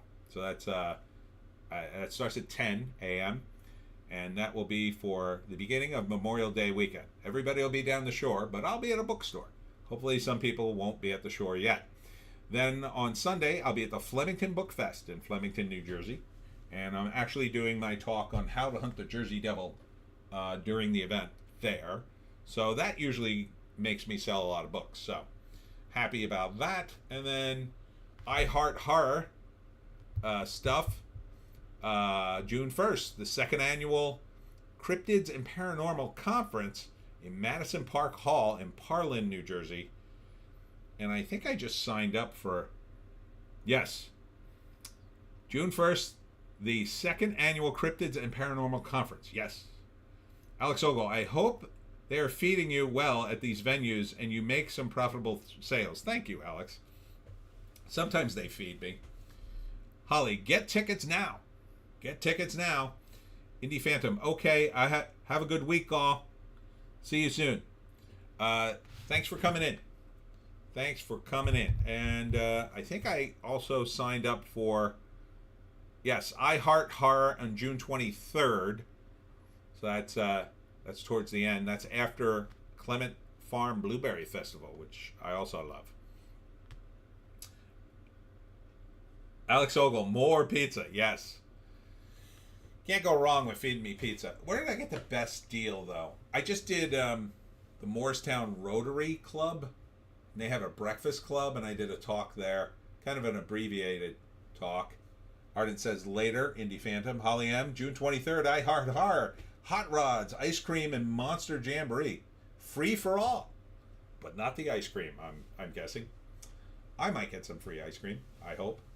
But yeah, so I went to the Morristown Rotary Club and I did an abbreviated talk then, and so they had breakfast. So we ate breakfast first, and then I did my talk, which was good because I was like half asleep when I got there, and so the breakfast kind of woke me up. One time I went to, I believe it was the Historical Society in Greenwich, New Jersey. I think that was their name. And they had snacks, like, like little lunch meat, cheeses, crackers kind of thing, and a crudité. Ardent, one more creepy superhero idea. Vitaman, the nutritious warrior. Yeah, get me a draft. I'm just kidding. And then they got a cake with the Jersey Devil on it, which was really cool. She said she ordered the cake, and then they put the Jersey Devil hockey logo on it, and she had to go back and say, no, we want the actual Jersey Devil on it. And they had to explain to the cake decorator what the Jersey Devil was. Alex Ogle, Greenwich? Is it Greenwich? Is it Greenwich? No, it's actually Greenwich, but the witch is spelled W-I-C-H.